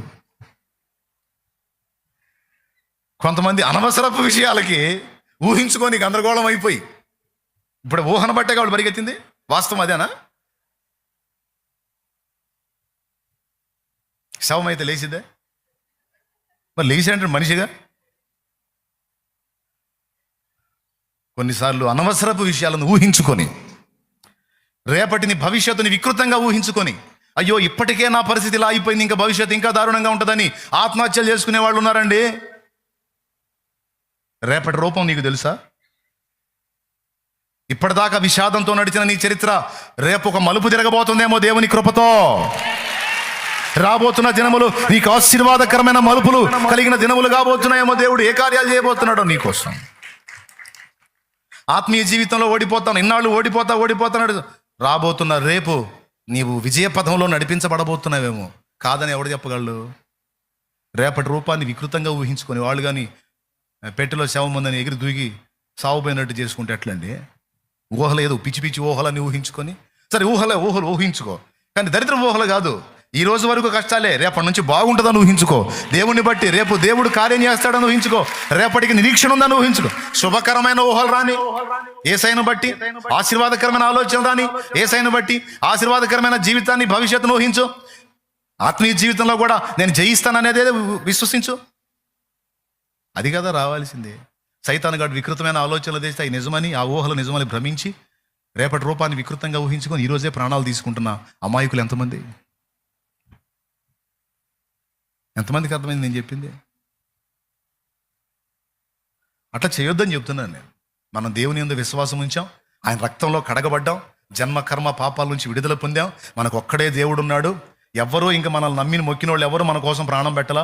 యేసయ్య మన కోసం ప్రాణం పెట్టి తిరిగి లేచి, నా ప్రాణం కంటే ఎక్కువగా నిన్ను ప్రేమిస్తున్నాను, నేను నిన్ను మరచిపోనని మనకి ఘంటాపదంగా వాగ్దానం ఇస్తున్నప్పుడు డౌట్ ఏందండి? ఇంకా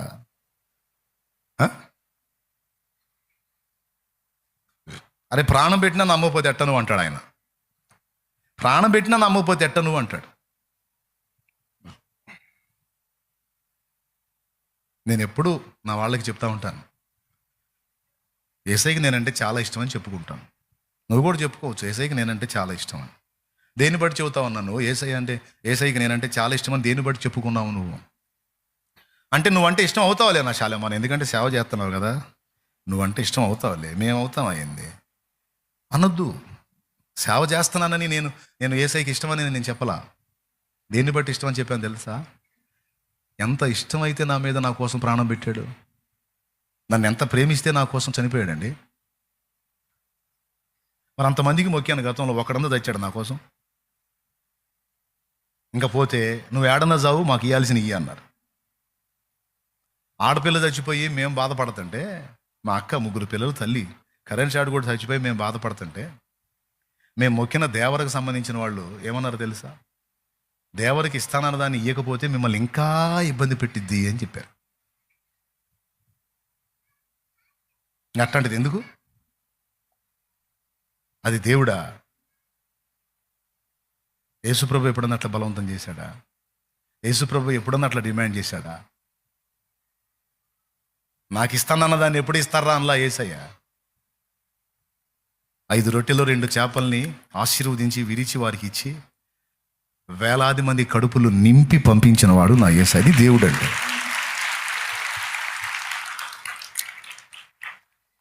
స్తోత్రం. గతంలో మనం మొక్కిన వాళ్ళందరూ రాజులు, రంగప్పలే. వాళ్ళ భార్యలేందో, వాళ్ళ యుద్ధాలేందో, వాళ్ళ కత్తులేందో, వాళ్ళ కట్టారులేందో, వాళ్ళ బాణాలేందో, వాళ్ళ బరిసలేందో, వాళ్ళ గొడవలేందో, వాళ్ళు కొట్టుకోవటం ఏందో, వాళ్ళ బావలేందో, వాళ్ళ బామర్దులేందో, వాళ్ళ గోలంతా వాళ్ళదే. మన కోసం, మన పాపముల విమోచన కోసం ఎవరు ఏమీ చేయలేదు. అది నాకు స్పష్టంగా అర్థమైంది. మరి నా పాపం నుంచి నన్ను విడిపించడానికి, నాకు పరలోక రాజ్యం ఇవ్వడానికి, నాకు మోక్షాన్ని ఇవ్వడానికి, నాకు రక్షణ ఇవ్వడానికి నా కోసం ఎవరు ఏం చేశారంటే యేసు ప్రభు ఒక్కడే నా కోసం ప్రాణం పెట్టి తిరిగి లేచాడు. నా పాప భారాన్ని తన మీద వేసుకొని మోసిన ఏకైక దేవుడు, రక్షకుడు యేసయ్య ఒక్కడే. అది అర్థమైంది. ఇక అప్పటిదాకా మొక్కినన్ని తీసుకెళ్ళి ఒక పక్కన పెట్టేసి బైబుల్ గ్రంథం తెచ్చుకొని చిన్నగా ప్రార్థన చేయడం మొదలుపెట్టాం. తర్వాత ఇంట్లో కుటుంబం మారారు, మొత్తం వాళ్ళు అవన్నిటిని తీసేసి పడేసిరా పోనాయన అని మొత్తం తీసేసాం. పరిశుద్ధ గ్రంథం ఏర్పాటు చేసుకున్నాం. 25-30 మొక్కులు ఉన్నాయి. ఏ గుళ్ళ కాడ అయితేనే దేవుడి దేవల్ల ఒక్కటి కూడా తీర్చలా. మరంతే, సగం అది సగం ఇది నచ్చదు మనకి. పడితే గట్టిగా ఒకటే పట్టుబట్టాలి. అటు ఇటు కానీ భక్తి చేస్తే చిరాకు నాకు. కాసేపు పోయి ఆ మీది కరెక్టేలే అని వాళ్ళతో భజన చేసి కాసేపు ఇటు వచ్చి ఆ మీది కూడా కరెక్టే అని ఇటు భజన చేసి నా చిరాకు. అది నమ్మావా? ఒక దేవుడు నమ్మి, యేసు ప్రభుని నమ్మావా, అంతే. ఆయనే దేవుడు. సచ్చినా బతికినా ఉన్నా ఏమైనా, ఏమి ఉన్నా లేకపోయినా ఏమైపోయినా ఇక ఆయనతోనే ఈ జీవితం ముగిసిపోవాలంతే యేసునామములో. అన్యులతో కలిసినప్పుడు వాళ్ళదే, క్రైస్తవులతో కలిసినప్పుడు వీళ్ళదే కాదు. ఒకటే పట్టు, ఒక్కడే దేవుడు. హృదయంలో కూడా మళ్ళీ దగ్గర ఉన్నదానికి స్థానం ఉండడానికి లేదు. నా దగ్గరికి ఎవరైనా తీసుకొచ్చి ఇవ్వని నేను అదే చెబుతాను. నేను నమ్మింది ఏదో ఒకటి నమ్మాను, మొక్కినా అక్కడే, ప్రార్థన చేసినా అక్కడే, ఏం చేసినా అక్కడే. ఇంకో దానికి చేజాపేది లేదు, ఇంకో దగ్గర మొక్కేది లేకపోయా అంట. ఇంకా వాళ్ళు కూడా బాధ ఉండదు. నేను తీసుకొని మీ అని సైతాన్లు అంటే ఇబ్బంది. అట్లాంటి మాటలు మాట్లాడు. సైతాన్ లేదు, బోత లేదు. వాళ్ళు నా మీద ఏదో నమ్ముతున్నారు, ఏదో తెచ్చాడు ప్రేమ కొద్ది ప్రసాదం తీసుకోయాని. నేను ఈ మాటే చెబుతాను, నేను నమ్ముకున్నది ఏదో ఒకటి నమ్ముకున్నాను. ఇక మొక్కినా అక్కడే, ప్రసాదమైనా అక్కడే, ఏదైనా అక్కడే. ఇంక రెండో దానికి మొక్కేది లేదు, చేయి చాపేది లేదు, వదిలేపోయాను. అయిపోలా. వాళ్ళు సరిగ్గా ఉందనుకో, అప్పుడు నేనేనా 14 మందికి మొక్కుతున్నాను, వాడు ఆలోచించుకుంటాడు, ఒక అండర్స్టాండింగ్కి వస్తాడు. స్తోత్రం. కాబట్టి ప్రియులారా, ఒకటే పట్టు, ఒకటే దేవుడు, ఒకటే జీవితం, ఒకటే విశ్వాసం. క్రీస్తు యేసునందు మనమంతా ఒక్కటే శరీరం. కాబట్టి ఇందు మూలంగా మీ యావన మందికి తెలియజేయడం ఏమనగా, దేనిని గూర్చియో చింతపడకుడి, విచారపడకుడి, కలత చెందకుడి. పౌలు ఒక రోజు వస్త్రము కూడా లేని రోజును అనుభవించి కూడా విచారపడలా, కలవరపడలా. పర్వాలేదు, ఈ రోజుకు లేదు, రేపు ఇస్తాడులే, పర్వాలేదు, ఇయ్యకపోయినా పర్వాలేదు. నన్నైతే గమనిస్తున్నాడు కదా, నేనైతే ఆయనలో ఒక భాగమై ఉన్నాను కదా, పర్వాలేదు. ఒక పాటలో పాడుకున్నదే, నా క్షేమాధారము నువ్వే ఈ జగతిలో, ఆక్షేపణ చెయ్యను నేను ఏ కొరతలో, కలతలతో నేనున్న కలవరపడనయ్యా, నీ తలపులలో నేనున్న అంతే చాలయ్యా. ఇప్పుడు చెప్పు, ఏసైకి నువ్వంటే ఇష్టమా లేదా? ఎంతమంది ఒప్పుకుంటారు ఏసైకి నేనంటే కూడా ఇష్టం? చాలా ఇష్టం అన్నోళ్ళు చేతులు ఎత్తండి. నిజంగా ఇష్టమేనా? ఎట చెబుతున్నావు ఇష్టమని చెప్పు, ఎట చెబుతున్నావు? ప్రాణం పెట్టాడని చెప్పు. ప్రాణం పెట్టాడు. ఇష్టం లేకపోతే ప్రాణం ఎందుకు పెడతాడు? చచ్చిపోయి తిరిగి లేచాడు నా కోసం నా యేసయ్య. ప్రాణము కంటే ఎక్కువగా నన్ను ప్రేమించిన నా తండ్రి, ఆయన జ్ఞాపకాల్లో నేను ఉండను, ఆయన తలపుల్లో నేను ఉండను, తలంపుల్లో నేను ఉండను, నన్ను గమనించడు, ఆయన శరీరంలో ఒక భాగం అయిపోతేనే ఖచ్చితంగా గమనిస్తాడు. నిన్ను గమనిస్తాడు, నన్ను గమనిస్తాడు, మనందరినీ. సార్వత్రిక సంఘమంతా ఆయనలో లింక్ అయి ఉంది.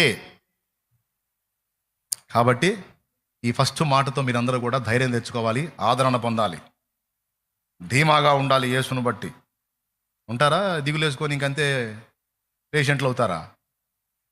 కొంతమంది ఫేస్లు ఎట్టని తెలుసు, నువ్వు చెబుతుంటే కరెక్ట్ అనిపిస్తుంది అన్నయ్య, ఓటం అయిపోయి నాకు పక్కకు పోయి నాకు మళ్ళీ భయం అవుతుంది అన్నయ్య. ఇంక ఈ 2 రకాలు కూడా నేనేం చేసేది మరి? అదే చెబుతుంది, గట్టిగా చెప్తున్నాను అంతే. ఒక్కటే పట్టు, ఒకటే విశ్వాసం, నా తండ్రి ఉన్నాడు, అంతే. ఎడారైన పుష్పిస్తుంది చల్లని నీ చూపులతో, మండుటెండ మంచవుతుంది నీ దర్శన వేళలలో, ఆశైన శ్వాసైన నీవే యేసయ్యా, నా ఊసైన ధ్యాసైన నీ మీదేనయ్యా, నువ్వు లేకుండా నేనుండలేనయ్యా, నీ తోడు లేకుండా జీవించలేనయ్యా, అండదండ నువ్వే యేసయ్యా, నా కొండ కోట నువ్వే యేసయ్యా, అండదండ నువ్వే యేసయ్యా, కొండ కోట నువ్వే యేసయ్యా, నీ కావాలి యేసు నువ్వే కావాలి, రావాలి రావాలి ఈ సన్నిధి నాతో. ఆఖరి చరణం పాడండి, ఆఖరి చరణం. నా బ్రతుకున ఓటములెన్నో గెలుపయ్యగా, నా చీకటి వెలుగు వెలుగుగా మారే నీ దయేగా, నా బ్రతుకున ఓటములెన్నో గెలుపయ్యగా, నా చీకటి వెలుగుగా మారే నీ దయేగా, వేదనని వేడుకగా మలచిన యేసయ్యా, వెల్లువల నీ కృపయే దొరికెను చాలయ్యా, వేదనని వేడుకగా మలచిన యేసయ్యా, వెల్లువల నీ కృపయే దొరికెను చాలయ్యా, నువ్వు లేకుండా నేనుండలేనయ్యా, నీ తోడు లేకుండా జీవించ అండదండ నువ్వే యేసయ్యా, నా కొండ కోట నువ్వే యేసయ్యా, అది అండదండ నువ్వే యేసయ్యా, కోట నువ్వే యేసయ్యా. దేవునికి మహిమ. ఇక చాలు. ఇంత చెప్పిన తర్వాత కూడా మళ్ళీ ఇక నువ్వు విచారపడ్డావంటే మర్యాదగా ఉండదు. ఇప్పుడు పాయింట్కి వస్తా అంటే ఇంకా రాలేదా అనవాకండి. ఇక 2 మొక్కలు ఇంకా అయిపోయింది, మళ్ళీ బాప్తిస్మాలు ఉన్నాయి కాబట్టి. ఇంతసేపు మీకు నిరీక్షణ కలిగించాను దేవుని వాక్యంలోంచి చూపించి. క్రీస్తు సంఘమునకు శిరస్సు అయి ఉన్నాడు, సంఘము క్రీస్తు యొక్క శరీరము. ఇప్పుడు రక్షణ పొందిన వారందరూ సంఘములో చేర్చబడుతున్నారు, అంటే క్రీస్తు శరీరములో చేర్చబడుతున్నారు. ఇక వారి రెస్పాన్సిబిలిటీ అంత ఎవరిది? అదొక్కటే చూసుకోవాలి మనం, అదొక్కటి నమ్మాలి. నాకు చాలా ఒత్తిళ్ళు ఉంటాయి కదా, ఆలోచించినంత వరకు ఆలోచిస్తా, చివరికి ఫైనల్ ఫినిషింగ్ టచ్ అట్టిస్తాను తెలుసా. అవన్నీ నేను ఆలోచించేది ఏంది? ఉన్నాడుగా, ఎట్ట కావాల్సింది అట్ట చేస్తాడు, ఎట్ట జరగాల్సిన అట్ట జరిగిస్తాడు ఆయన. ఆయన చిత్తమే జరుగును గాక అంటాం, అప్పుడు కళ్ళు మూసుకుంటాం. స్తోత్రం. అట్లా దులిపేసుకోకపోతే మెంటల్ హాస్పిటల్లో చేరం, మరి పిచ్చి హాస్పిటల్లో చేరి పైన స్తంభాలు లెక్కేసుకుంటూ ఉంటాం. దేవునికి స్తోత్రం కలుగునుగా, సందేహమే లేదు అందులో. మరి చిన్న విషయాలు కాసిన కూర్చుంది కదా, ఏం బోల్డ్ అని సమస్యలు. మరి ఇంతగా ఇన్ని కష్టాలలో కూడా కలవరపడినటువంటి పౌలు ఒక విషయంలో నేను భయపడుచున్నాను అన్నాడు, అది సంఘం విషయంలో. చింతపడుతున్నాను అన్నాడు, సంఘాల విషయంలో. అంటే తన పర్సనల్ విషయాలకు వచ్చేటప్పటికి అస్సలు ఆలోచించలా. ఇక పౌలు భయము, దిగులు, చింత, విచారం అంతా ఎదుటి వాళ్ళ గురించే, సంఘాల గురించే, దేవుని పరిచర్య గురించే, యేసు రాజ్య విస్తరణ గురించే, ప్రభు మహిమ గురించే. ఒక దేవుని బిడ్డగా, క్రీస్తు రక్తంలో కడగబడిన వ్యక్తులంగా మన ఆలోచన, మన అన్వేషణ, మన విచారం, మన భయం, మన బాధ ఏదన్నా ఉంటే అది ఆత్మల కోసమే ఉండాలి, ప్రభు పని నిమిత్తమై ఉండాలి. ఇక్కడ ఏమంటున్నాడు? దేవుడు మీ ఎడల ఎంత ఆసక్తి కలిగి ఉన్నాడో ఓ కొరింథీయులారా, నేను కూడా మీ ఎడల దేవాసక్తి కలిగి ఉన్నాను, అంత ఆసక్తి కలిగి ఉన్నాను అన్నాడు. రెండో మాట ఏమన్నాడు? పవిత్రురాలైన కన్యకను ఒక పురుషునికి ప్రదానము చేసినట్టు నేను మిమ్మను క్రీస్తుకు ప్రదానము చేసి తిని. అయితే క్రీస్తుకు అప్పగించాను మిమ్మల్ని, క్రీస్తుకు పట్టమహిషిగా మిమ్మల్ని జతపరచాలన్నది నా ఉద్దేశము. అయితే మీరు క్రీస్తుతో పాలివారై ఉండకుండా, ఆయన మీద ఆధారపడకుండా, ఆయన ఎడల మీకున్న సరళత నుండి మిమ్మల్ని సర్పము తన కుయుక్తి చేత హవ్వను మోసపుచ్చినట్లు మిమ్మల్ని కూడా వాడు మోసం చేసి ఆయన నుండి దూరం చేస్తాడేమో, ఆయన ఎడల మీకున్న సరళత నుండి మిమ్మల్ని తప్పిస్తాడేమో అని భయపడుతున్నాను అన్నాడు. ఈరోజు మీలో కొంతమంది బాప్తిస్మానికి వచ్చారు, ఆల్రెడీ కొంతమంది పొందున్నారు. ఈ సంఘం అంతటి గురించిన చింత ఏంటో తెలుసా? నాకున్న చింత, ప్రార్థన కూడా ఏంటో తెలుసా? నా బిడ్డలు ఎవరు కూడా సైతాను చేత మోసపోకుండా కాపాడయ్యా. నీకు అంటుకట్టబడ్డారు, వాడు మోసం చేసి, గ్యాంబ్లింగ్ చేసి, మైండ్ని డిస్టర్బ్ చేసి నీ నుండి దూరం చేసే కుట్రలు చేస్తాడు. దానికి పరిస్థితుల్ని వాడుకుంటాడు, శ్రమల్ని వాడుకుంటాడు, దుర్బోధనల్ని వాడుకుంటాడు. కొంతమంది సాక్ష్యాలను చెడగొట్టి ఆ చెడిపోయిన సాక్ష్యాలు చూపించి బాగున్న వాళ్ళని చెడగొడతాడు. ఏ విధము చేతనైనా నా బిడ్డల్ని దారి తప్పియడానికి దుష్టుడు కుట్రలు చేస్తాడేమో, వాడి కుట్రల్లో వీళ్ళు మోసపోకుండా బిడ్డల్ని కాపాడు, మమ్మల్ని కాపాడమని ప్రార్థన చేస్తాను నేను. ఏమైనా అర్థమైందా మీకు? ఎప్పుడైనా ఆలోచించినా, దిగులు పడినా, విచారపడినా ఇందాక వచ్చి అంత వేదనగా చెప్పాను స్టార్టింగ్లో, ఇలా ఇలా అవసరాలు ఉన్నాయి, ఇలా సమస్యలు ఉన్నాయి. ఇవన్నీ నా సమస్యలా మనందరిదా? సంఘాన్ని కూర్చున్న సమస్యే. ఈ ఒక్క సంఘమే కాదు, ఇప్పుడు దేవుని దయ వల్ల చిన్నగా 200 ప్రాంతాలకు పైచిలకు సంఘాలు ఏర్పడ్డాయి. వాటిని గురించి కూడా, అక్కడ సేవకుల పరిస్థితి ఏంది, అక్కడ జరుగుతున్న విధానాలు ఏంది, అక్కడ మంచి ఏంది, చెడ్డ ఏంది, అది ముందుకెళ్తుందా, ఆగిందా, ఏం జరుగుతుంది అక్కడ పరిచర్యల్లో, ఆలోచనలు కూడా. మరి ఖాళీ ఉండను, రోజు సంఘాలు తిరుగుతూ ఉంటాను. కాకపోతే అంతకుముందు ఆ పోస్టులు పెట్టేవాళ్ళు, ఇప్పుడు పెట్టట్లా. సైలెంట్గా తిరుగుతున్నా, సంఘాలు చాలా తిరుగుతూ ఉన్నాను, అన్ని ఏరియాలు తిరుగుతూ ఉన్నాను దేవుని కృపలో. ఒక్కరోజు కూడా ఖాళీ ఉండేదిలే, తిరుగుడే. ఇక దేవుడితో గడుపుకునేటప్పుడు ఎప్పుడన్నా అట్లా, అది కూడా పొద్దున్నే దేవుడితో గడపాల్సిన సమయం, ఏకాంత ప్రార్థన చేసుకుని గడిపి ఆ సమయం తర్వాత లైన్లోకి వెళ్ళిపోతా. సంఘములను గూర్చిన చింత, ఆత్మలను గూర్చినటువంటి చింత, పరిచర్య బాధ్యతలను గూర్చిన చింత, నశించిపోతున్న ఆత్మల రక్షణను గూర్చిన చింత, రక్షింపబడ్డ వాళ్ళు ఎక్కడ దారి తప్పుతారో అన్న చింత. అదే భయం, అదే వేదన ఏదన్నా ఉంది నాకంటే. ఇక దేన్ని గురించి, నా పర్సనల్ గురించి కానీ ఇంక ఇతరాతర దేని గురించి ఆలోచించనంతసేటు. ఎంతమందికి అర్థమైంది? అంటే ఎవరి గురించి ఆలోచిస్తున్నానని చెప్తున్నాను? సంఘం గురించి కాదు, మీ గురించి, మా గురించి అని చెప్పండి. సంఘం గురించి అండి. మరియు మీరెవరు? ఆదివారం వచ్చేటప్పటికి ఎన్ని పనులు చక్కబెట్టాలో అన్నీ చూసుకోవాలి.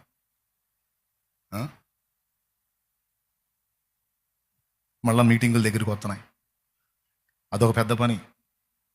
మళ్ళీ పాటలు క్యాసెట్ చేయాలి, మళ్ళీ క్యాలెండరు, అన్నీ వచ్చేసింది. అయిపోయింది కదా, 9వ నెల అయిపోయింది, ఇంకా 10వ నెల దాటితే అవతల 2 నెలలు. జనవరి రానే వస్తుంది, ఇక డిసెంబర్ నుంచి మనం పనులు స్టార్ట్ చేసుకుంటాం. దేవునికి స్తోత్రం, హల్లెలూయా. మరి ఏ బోల్డన్ని పనులు, బాధ్యతలు. ఏదైనా ప్రియులారా, మీ అందరికీ ప్రేమతో చెప్తున్నాను, రక్షింపబడ్డోళ్ళకి చెప్తున్నాను, ఈరోజు రక్షణలోకి రాబోతున్న వాళ్ళకి కూడా చెప్తున్నాను. పునాది పటిష్టంగా ఉండాలి, పునాది పటిష్టంగా ఉండాలి. పునాది మీద నువ్వు స్థిరంగా నిలిచి ఉండాలి. యేసుప్రభుని ఎందుకు నమ్ముకున్నారు? ఈరోజు బాప్తిసం పొందడానికి వచ్చారు. ఎందుకు నమ్ముకున్నారని అడిగితే ఏం చెబుతావు? ఎందుకు నమ్ముకున్నావు అంటే రోగం తగ్గిందని నమ్ముకున్నానంటే మళ్ళీ రోగం వస్తే అడ్రస్ దొరకవు. రోగం తగ్గింది కాబట్టి నమ్ముకున్నావు, మళ్ళీ రోగం వచ్చిందంటే దొరకవు ఇక. కాబట్టి స్వస్థత మనకి పునాది కాదు, అద్భుతాలు మనకి పునాది. అంటే జరగవని కదా, అవన్నీ జరుగుతాయి. బోల్డన్ని సాక్ష్యాలు ఆదివారం ఇక్కడ, బోల్డన్ని మామూలు కార్యాలు కదా, ఆయన చేసిన కార్యాలు అవన్నీ మనే కాదులే, ఆయనే. స్తోత్రం, అర్థమైందా? కానీ అది మనకు పునాది కాదు. అన్యుల దగ్గరికి పోయి చెప్పు, మా దగ్గర అద్భుతాలు జరుగుతాయంటే మా దగ్గర కూడా జరుగుతాయంట. మా దగ్గర మంచి నీతి వాక్యాలు చెప్తారంటే మా దగ్గర ఇంకా బాగా చెబుతారదా అంటారు. మా దగ్గర మామూలు కార్యాలు, సూచక్రియలు, మహత్కార్యాలు మా దగ్గర కూడా జరుగుతాయి. మా దగ్గర ఏం కోరుకుంటే అది అవుతుంది, మా దగ్గర కూడా అవుతుంది, చాలా అవుతున్నాయి అంటారు. మరి మన దగ్గర ఉన్నది వారి దగ్గర లేనిది ఒక్కటే, సిలువ.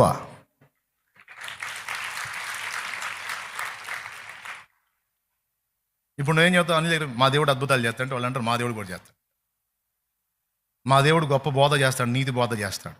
మా దేవుడు కూడా చేస్తాడు నీతి బోధ. మా దేవుడు సూచక్రియలు, మహత్కార్యాలు చేస్తాడు, మా దేవుడు కూడా చేస్తాడు. మా దేవుడు ఏం కోరుకుంటే అది చేస్తాడు. నువ్వు చెప్పావు అనుకో, వాళ్ళు మేము పోయే దగ్గర కూడా మేము ఏం కోరుకుంటే అవుతున్నాయి, సాయాలు అవుతున్నాయి అంటారు. అప్పుడు నువ్వు చెప్పాలన్నమాట, ఇవన్నీ కాదు, మా దేవుడు, మేము మొక్కుతున్న దేవుడు, ఆరాధిస్తున్న దేవుడు పాపుల కొరకు ప్రాణం పెట్టి తిరిగి లేచినవాడు, కలవరి శిలువలో సర్వమానవాళి పాప పరిహారార్థమై ప్రాణం పెట్టి తిరిగి లేచినవాడు అని నువ్వు చెప్పావనుకో, అప్పుడు వాళ్ళు మా దేవుడు, మనోడు చేయలేదు కాబట్టి అక్కడ పడిద్ది ఫుల్ స్టాప్. ఇప్పుడు చెప్పండి, అన్ని జనులు ఆలోచన చేయాలంటే అద్భుతాలా, సూచక్రియలా, నీతి బోధలా, న్యాయ సూత్రాలా? కాదు, అన్య జనులను ఆలోచింపజేసేది సిలువే. ఎందుకంటే అన్య జనుల్లో సిలువ లేదు, యేసు ప్రభు మాత్రమే అందరి కోసం సిలువనికి ప్రాణం పెట్టాడు. ఇప్పుడు నీ పునాది ఏంది? ఎందుకు నమ్ముకున్నావు యేసు ప్రభుని అంటే ఏం చెబుతావు? అయ్యా ఎందుకు నమ్ముకున్నానంటే, అయ్యా బాగా అప్పులైనాయి అయ్యా, చాలా అయినాయి అయ్యా, లక్షలు అయిపోయినాయి. ఏం చేయాలో అర్థం కాక ఆలోచన చేస్తుంటే మా ఇంటి పక్కన ఒక అక్క ఉందయ్యా, అక్క చర్చికి రా అప్పులన్నీ తీరిపోతాయంటే వచ్చానయ్యా. వచ్చిన కాడ నుంచి ఆయన మహారాజు మరి బాగానే సాయం చేశాడు, మరి అప్పులన్నీ తీరినాయి అందుకని నమ్ముకున్నాను అంటావా?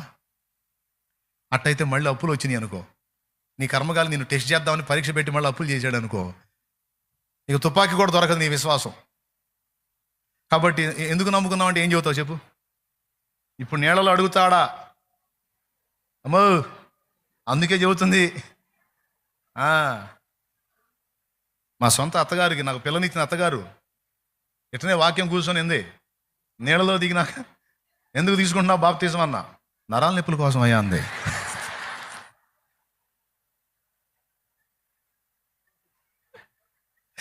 నాకు తెలుసా మీకు, నేను అంతసేటు మొత్తుకొని వాక్యం చదువుతుంటే ఏం చేద్దాను, ఇప్పుడు నేను వాక్యం చదువుతుంటే ఆ వాక్యం వెళ్ళా, మా అల్లుడు ఎంత బాగా చదువుతున్నాడో అనుకుని ఏం ఆలోచించుకుందో మరి ఏం కొత్త నాకు తెలియదు. నీళ్ళలో దిగినా మాత్రం నరాల నొప్పుల కోసం, పిచ్చిదనం నరాల నొప్పుల కోసం అయితే ఒక ఇంజక్షన్ ఒక టాబ్లెట్ వేసుకుంటే పోద్ది. యేసుప్రభుని నమ్ముకునేది నరకమును తప్పించుకోవడానికి, పాపముల నుండి విడుదల పొంది పరలోక రాజ్యం చేరడానికి. బాప్తిజం ఎందుకంటే పాప క్షమాపణ నిమిత్తం, ఆత్మరక్షణ నిమిత్తం. ఓకే, అది సాక్ష్యం. ఒక ఆమె దిగింది నీళ్ళలోకి, ఆమె చుట్టూ జనం ఉన్నారు, వాళ్ళు కూడా బాప్తిజానికి వచ్చారు. ఏం మామ ఎందుకు తీసుకుంటా బాప్తిజం అన్నా? అందరూ ఎందుకు తీసుకుంటాను, నేను అందుకే అన్నా. ఇప్పుడు ఆయనకి అక్కడ ఉంటుంది సమాధానాలు, మామూలు కామెడీ ఉండదు ఆడ. అట్ట చేయవాకండి, పరువు తీయవాకండి, కష్టపడి చెప్పా. యేసుప్రభు ఏం చేశాడు మన కోసం? ఇంకొక మంది నీళ్ళలో దిగి ఏం చేశాడు మా యేసే మన కోసం అంటే, ఏం చేసేది ఏందయ్యా, ప్రాణం తీశాడు అంది గట్టిగా. ప్రాణం తీసేది పిచ్చిదానా? అదే నిందాకేదో చెప్పినట్టుండవుగా అంది. ప్రాణం తీయటం కాదు, ప్రాణం పెట్టాడు. అదేలే, ఆయన ప్రాణం తీసుకున్నాడులే మన కోసం, కానీ ఈ బాప్తిజం అంట. దేవునికి స్తోత్రం. మామూలు హాస్యం ఉండదు అక్కడ. దావీదు పాస్టర్ ఒకసారి ఓ తమ్ముడిని అడిగాడు, క్యూలో నిలబడ్డాడు బాప్తిజం అని. ఎందుకు తీసుకుంటున్నావు, నీకు తెలీదా అన్నాడు.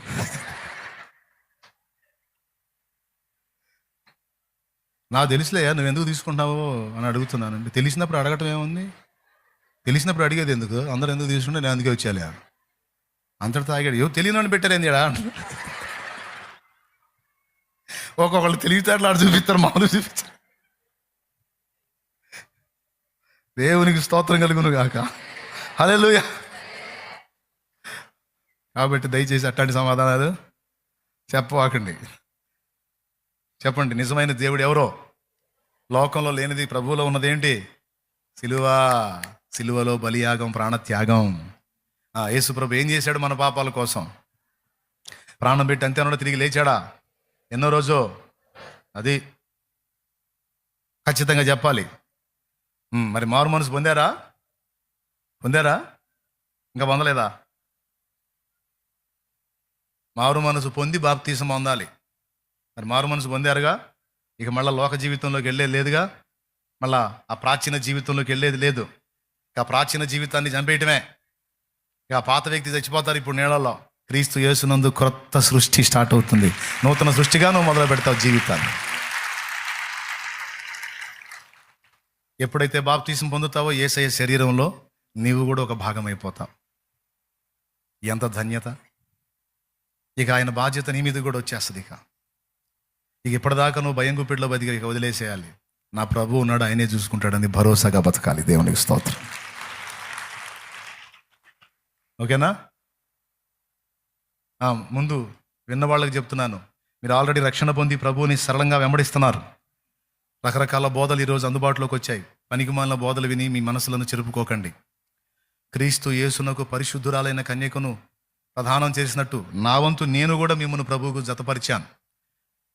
ఒక సిద్ధాంతాన్ని మీకు బోధించాను, ఒక పునాది మీద మిమ్మల్ని కట్టాను. నాటబడిన వారై స్థిరంగా ఉండండి. చంచలులాగా పిచ్చి పిచ్చిగా తిరిగి ఎటు కాకుండా పోకండి. ఒక దగ్గర నాటబడండి. పరిశుద్ధాత్మ అభిషేకం పొందుకోండి, సత్యవాక్యంలో స్థిరపరచబడండి, వేరు పారిన వారై క్రీస్తునందు స్థిరంగా ఉండండి. విశ్వాసాలను చెడగొట్టే బోధలు చాలా తెర మీదకి వచ్చాయి. ప్రతి బోధను గుడ్డిగా నమ్మక మెళకువగలిగిన వారే మీ విశ్వాసాలను, ఆత్మీయతను, భక్తిని కాపాడుకోండి. అర్థమైందా? మరి ఇప్పుడు యేసుప్రభు రక్తంలో కడగబడుతున్నారు. దేవుడు మీ విశ్వాసాన్ని పరీక్షించడానికి కొన్ని శ్రమలను రప్పిస్తే ఏం చేస్తారు? అడ్రస్ లేకుండా మాయమవుతారా? శ్రమలను రప్పించిన ప్రభువే వాటి నుంచి విడుదల పొందే మార్గం కూడా చూపిస్తాడన్న విశ్వాసం మాకుంది అని చెప్పాలి. సమస్యను అనుమతించిన దేవుడే సమాధానాన్ని కూడా సిద్ధపరచగల సమర్థుడు. దేవుడు శోధనతో పాటు తప్పించుకునే మార్గాన్ని కూడా వేస్తాడు అనే విషయాన్ని గ్రహించండి, విశ్వాసం కలిగి ఉండండి. ఓకేనా? ఆఖరి మాట, మీరు ఈరోజు సత్యం తెలుసుకున్నారు, ఆయన రక్తంలో కడగబడుతున్నారు, మీరు బతికిపోతారు. ఇప్పుడు నిత్య జీవానికి వారసురాండ్రు అవుతారు. మరి ఇది తెలియని వాళ్ళు చాలామంది ఉన్నారు. క్రీస్తుని ఎరగని వాళ్ళు, వ్యర్థమైన వాటిని సేవిస్తున్నవారు, దేవత్వం లేని దానిని మొక్కుతున్న వాళ్ళు చాలామంది ఉన్నారు.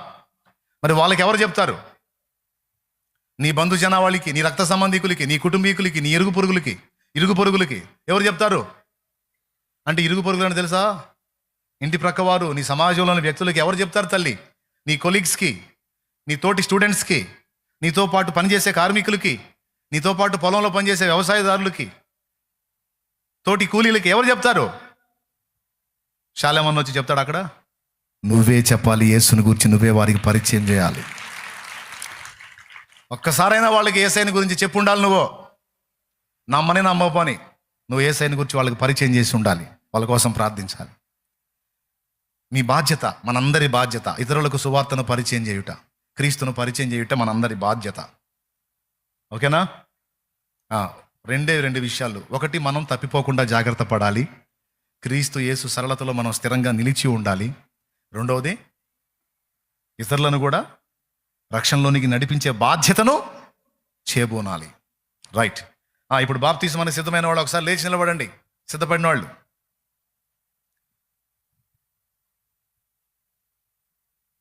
ఎంతమంది సిద్ధపడ్డారు? త్వరగా రైట్, ముందుకు వచ్చేసేయండి అన్న. సిద్ధపడ్డ వాళ్ళందరూ అలాగే ముందుకు వచ్చేసేయండి.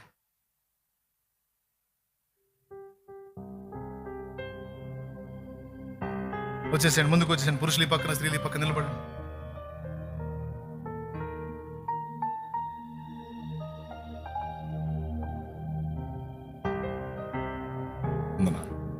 నయానో భయానో, నవ్వించో కవించో, దేవుని మాటలు మీ హృదయంలోకి చేరవేయాలనేది నా ఆరాటం.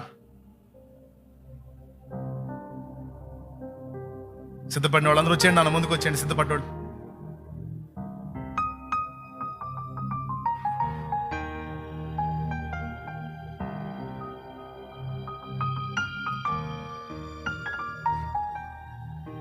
ఇంకెవరైనా రక్షణ సిద్ధపడకుండా తడపటాయిస్తున్న వాళ్ళు ఎవరైనా ఉంటే దేవుడిచ్చి నిలబడండి నాన్న. వెళ్దాం, వెళ్ళిపోదాం, నీళ్ళ దగ్గరికి వెళ్ళిపోదాం.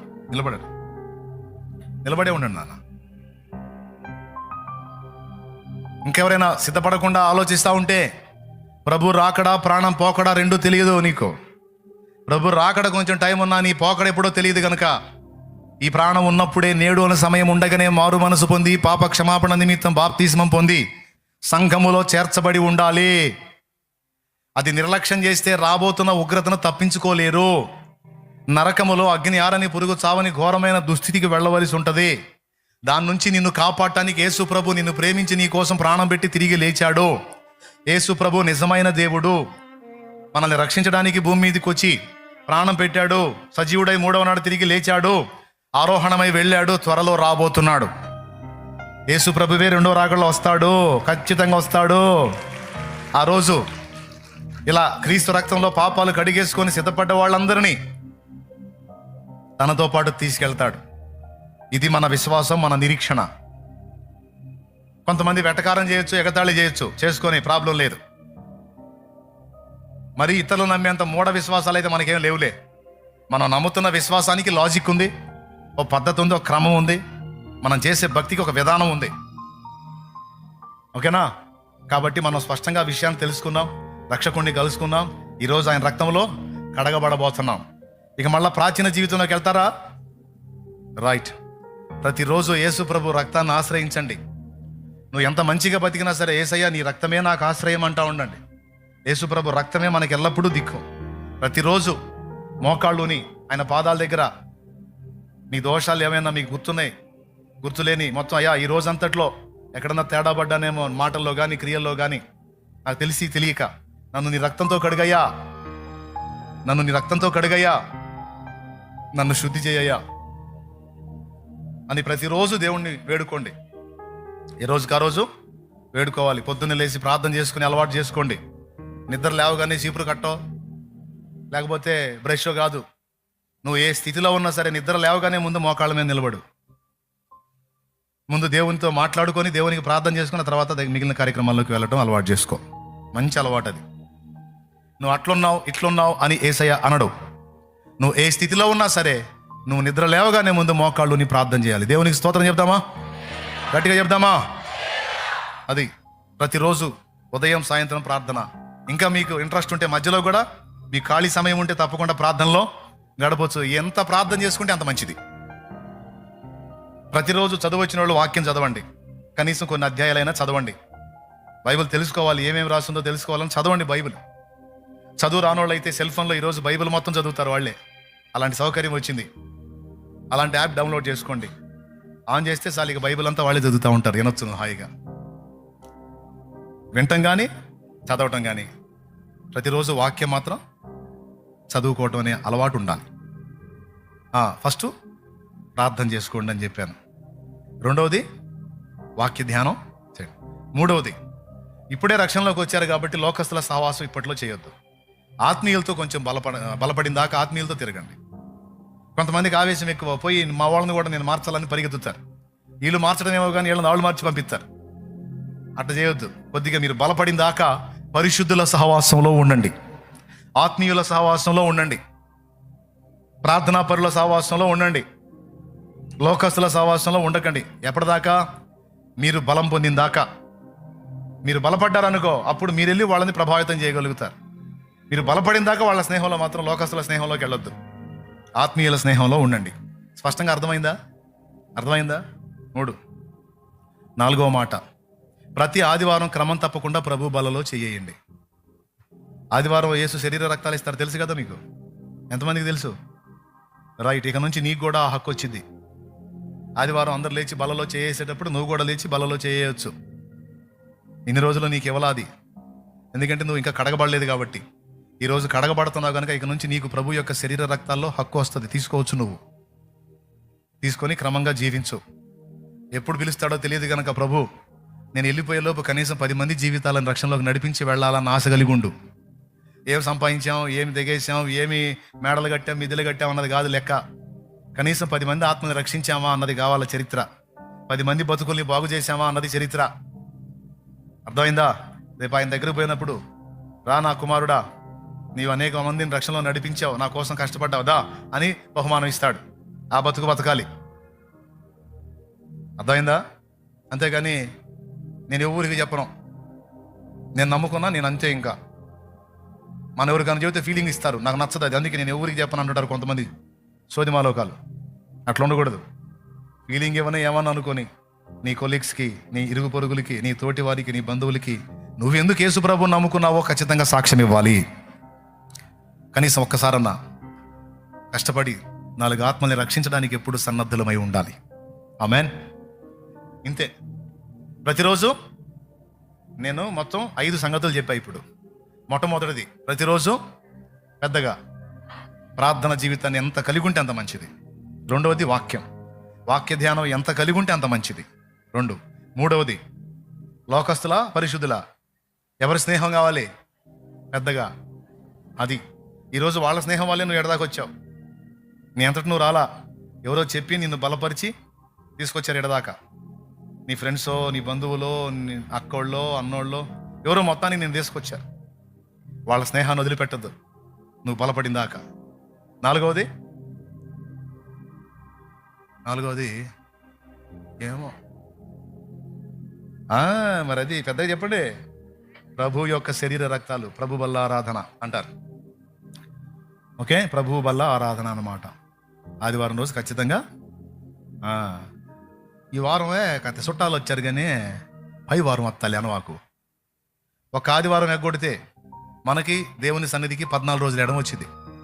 అదేంది 7 రోజులేగా అంటారా? 14 రోజులు. అవునా? ఈ ఆదివారం వచ్చావు, వచ్చే ఆదివారం రాలేదు, ఇక పై వచ్చే ఆదివారం ఎన్ని రోజులు అయింది? ఒక్క ఆదివారమేగా నువ్వు ఎగ్గొడితే నీకు దేవుడి సన్నిధికి 14 రోజులు ఎడం వచ్చింది. కాబట్టి పొరపాటును కూడా దేవుని సన్నిధికి దూరంగా వద్దు. చుట్టాలుంటే వాళ్ళకి ముందే చెప్పు, ఒరే ఆదివారం వస్తే నువ్వు సచ్చినా నేను ఉండను, ఇంటి వాకిటి దగ్గర కుక్కకి నీకు తేడా ఉండదు, కాబట్టి ఆదివారం రావద్దు, మిగిలిన రోజుల్లో రా. అవసరమైతే నీకోసం పని మానుకొని ఉంటా, పనన్నా మానుకొని ఉంటా. వీడి రోజుల్లో ఆదివారం చర్చి మానుకొని మాత్రం ఉండను. నువ్వు పెద్ద ఎంత మొనగాడివి కాగాక మొహమాటమే లేదు అని గట్టిగా చెప్పేసేయాలి. దేవుడి సన్నిధి మనకు ముఖ్యం. ఆమేన్. ఆ తర్వాత ఎవరైనా పరిశుద్ధతను కాపాడుకోండి. వదిలిపెట్టిన పాపిష్టి జీవితంలోకి మళ్ళా వెళ్లకుండా జాగ్రత్తగా బ్రతకండి. రైట్, అందరం అలా లేచి నిలబడదాం. ఈ మాటలు మీకు కూడా ఉపయోగపడతాయి. ముందు చెప్పినటువంటి ఆదరణ వాక్కు తీసుకోండి. కలతలో ఉన్న వాళ్ళు కృంగిపోకండి. నువ్వు దేవుని శరీరంలో ఒక భాగమై ఉన్నావు. నీ విషయంలో దేవునికి బాధ్యత ఉంది. అన్యజనులు విచారించినట్టు ప్రతిదానికి విచారించొద్దు. నీవు కూడా ఆత్మల కొరకు భారం కలిగి దేవుని పని విషయమైన చింత, దేవుని పని విషయమైన బాధ్యత కలిగి ఉందువుగాక. ఇప్పుడు ప్రార్థన చేసుకుందాం. ఫస్ట్ ఈ బిడ్డల్ని నీళ్ళ దగ్గర పంపిద్దాం.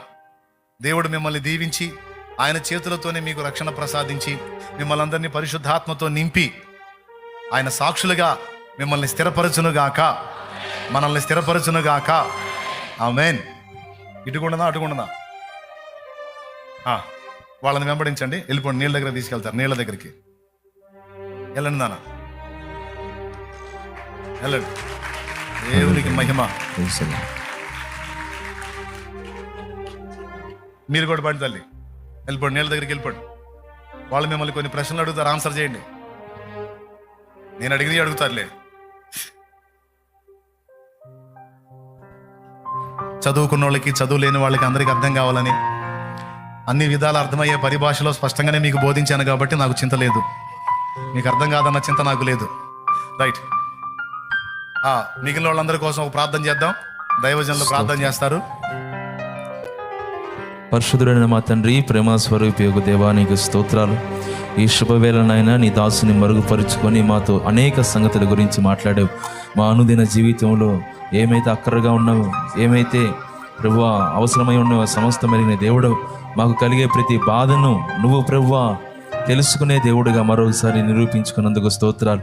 వేటి గురించి ఆలోచన చేయాలో, వేటి గురించి అయినా పని చేయాలో, వేటి గురించి అడుగులు వేయాలో మరొకసారి తేటపరిచినందుకు నీకు స్తోత్రాలు. అనవసరమైన భయాలు మేము పడకనైనా, రేపటి గురించి చింతిస్తూ కూర్చోక, చెడ్డ ఊహలు కనకనైనా నీలో ఆశీర్వాదకరమైన ఊహలు కంటూ, నీలో ఆశీర్వాదకరమైన జీవితాలను విశ్వాసముతో చూస్తూ కడవరకు సాగిపోయే కృప కలుగునుగాక. ఈ దాసుడు చెప్పినట్లుగా ఇక్కడ ఎవరెవరు ఎలాంటి పరిస్థితుల్లో ఉన్నారో యేసు నామములో బిడ్డలందరికీ విడుదల కలుగునుగాక. వ్యాధిగ్రస్తులుగా ఉంటే, రోగాలతో ఉంటే, అప్పుల్లో ఉంటే, కుటుంబ కలతలలో ఉంటే, ఎలాంటి వివాదాలైనా, ఎలాంటి కలతలైనా, కష్టములైనా యేసు నామములో అవన్నీ తొలగిపోవునుగాక.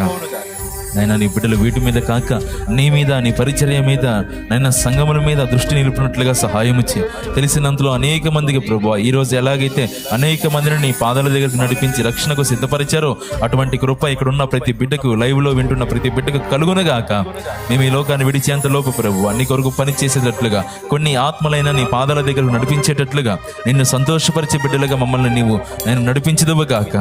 సాతాను వేస్తున్న వలల నుంచి మమ్మల్ని తప్పించండి, ఊరిలో నుంచి తప్పించండి, దుష్ట దురాత్మ అంధకార శక్తుల ప్రయోగాల నుంచి మమ్మల్ని తప్పించండి. అయినా నీకు వందనాలు చెల్లిస్తూ, నైనా ఎవరైతే రక్షణకు తీర్మానం చేసుకున్నారో వచ్చారో వారిని కడవరకు నీ సాక్షులుగా, నీ పాత్రలుగా నిలబెట్టి మీరు వాడుకోమని ప్రార్థన చేస్తున్నాం. ఇక ముందున్న సమయాన్ని సమస్తమును మీ చేతులుగా అప్పగిస్తూ, అయినా ఇక్కడ ఉన్న బిడ్డలు ప్రభు నూనె తెచ్చుకున్న వారు ఉన్నారు. ఆ నూనె రాచి ప్రార్థన చేసినప్పుడు గొప్ప కార్యాలు జరుగునుగాక. నీ ప్రభావముతో ఆ నూనె నింపబడునుగాక. విశ్వాస సహితమైన ప్రార్థన రోగిని స్వస్థపరుస్తుంది అన్నావు. ఎందు నిమిత్తమైతే వినియోగిస్తారో అక్కడల్లా గొప్ప కార్యాలు జరుగునుగాక. నీకు వందనాలు చెల్లిస్తూ యేసుక్రీస్తు నామములోనే అడిగి ప్రార్థించి పొందుకొని ఉన్నాము మా తండ్రి. ఆమేన్. మన తండ్రి అయిన దేవుని ప్రేమ, ఆయన ప్రియకుమారుడు, మనందరి రక్షకుడైన యేసుక్రీస్తు వారి దివ్యమైన కృప, పరిశుద్ధాత్మ దేవుని అన్యోన్య సహాయ సహవాసం సమకుడిన మనకు సకల పరిశుద్ధులకు సార్వత్రిక సంఘం అంతటికి సదాకాలము తోడే నడిపించును గాక. ఆమేన్. ప్రవేశ రక్తమే జయం, ప్రవేశ రక్తమే జయం. యేసు నామానికే సంపూర్ణ విజయం కలుగును గాక. హల్లెలూయా, హల్లెలూయా, హల్లెలూయా.